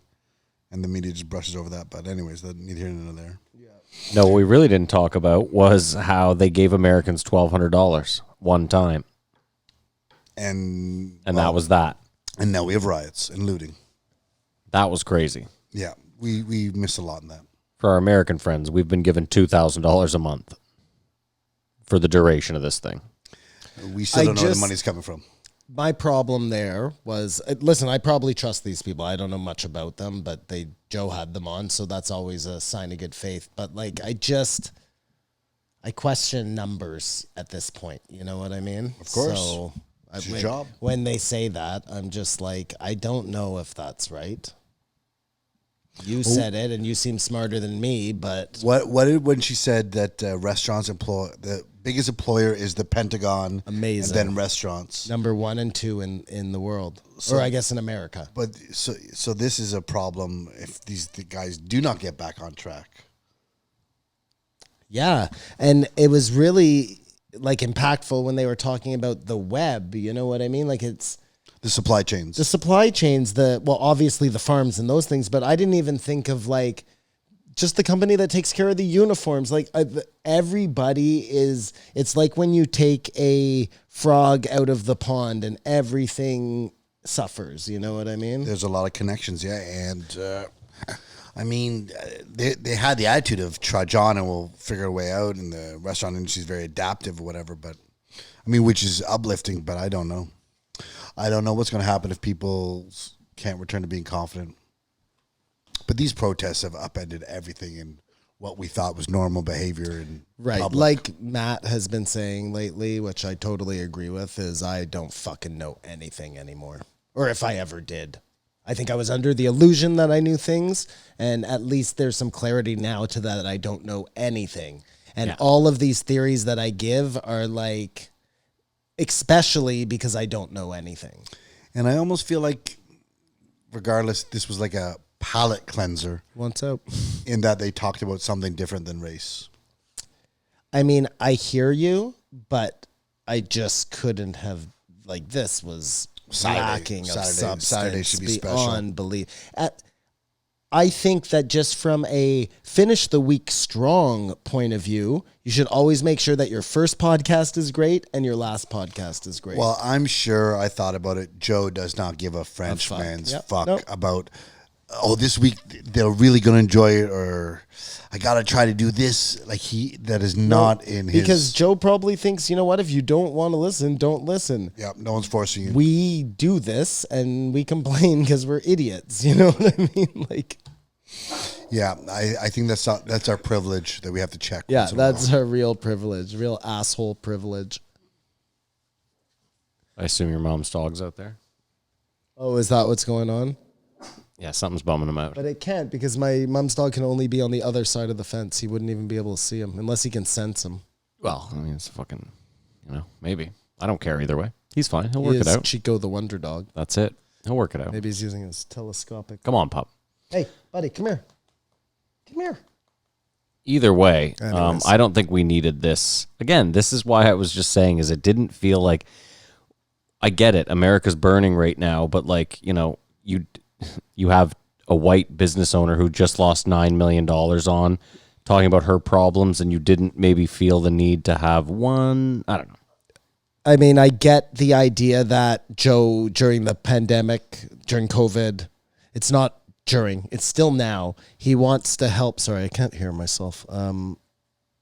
He wants to help businesses. So he had that other guy on, the Epstein. I found this more interesting than that one. Yeah, I did too. But the other one had better fodder because we actually had something to talk about because of the Epstein. This needed something other than the cooking. Like, we could have a whole debate about, no, you know what? It's just done. Like, that was it. And I hope the restaurant does really good and survives this. I mean, she seems to have a lot on the go. Mm-hmm. This guy seemed like a really authentic dude, though, the cook. Yeah, I agree. Like, all he wanted to do was make good pasta. That really was what I got from Food him. nerds, man. It's like almost a sickness. And he mentioned, just before we go, he mentioned like 4 restaurants that do authentic pasta. And one of them was a Toronto one. And I don't know if that's because it was her restaurant and he was. But if it wasn't, that's kind of cool. And I'll rewind just to find out what. You can't hate. They're he in a said. tough position. Whatever. Promotion is promotion. Listen, all I'm saying is Joe had an opportunity this week. He didn't choose to use it. Instead, he yucked it up with HoneyHoney for 5 hours, high and drunk. You make your bed, you sleep in it. Why, you think he's going to take like flack for this? No, I don't. He's got too big a platform. Besides from us. That's it. I would like to give him a little bit of shit. I think he could have. I don't think you'll get flack on this one. I think on YouTube he was getting flack for the HoneyHoney. Well, I mean, sucked. that one just seemed like I wonder if it was the time, to Matt's point, on that one. But the rest of the week, it was a restaurant person who's suffering through COVID. It was, are you saying because she's too rich, Matt? Oh my God, what's wrong with him? Chico has to have his say. Come here. Cut it out. Come here. Hey, are you saying because he's too rich or she's too rich, that's why she shouldn't have been on? No, listen, it felt like this week holy Jesus. Chico, come here. Come here. Come on, pal. Why are you being a dick? Pardon the canine whole interruption. this whole episode's falling apart now. You can tie him up out there if you want. I don't give a shit. You created expectation and got disappointed. Probably, yeah. But I just wish, Joe's under no pressure to do anything. It's his show. He can do whatever the fuck he wants. But I'm just saying, it didn't feel necessarily appropriate to have a couple of white people on for 5 hours and yuck it up and whatever. That's all. Mm-hmm.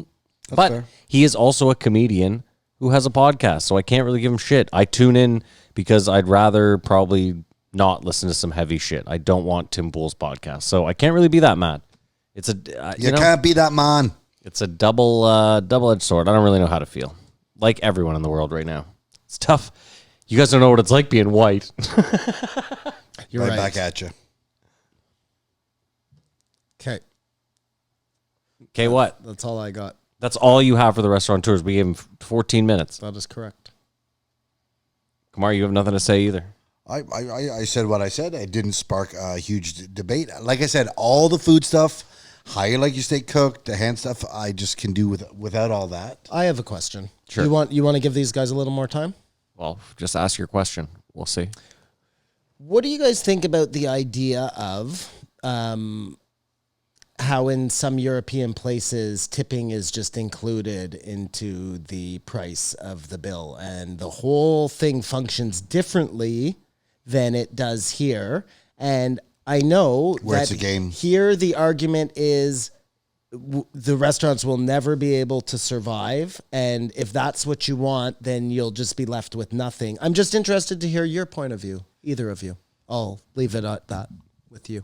Well, I don't buy that. Listen, how is it the restaurants work in Europe? You can't make that argument because they work all over the world where they don't tip and it's included in the price. So to that end, Maddie, why does our system function the way it does? And because then servers want to make tips.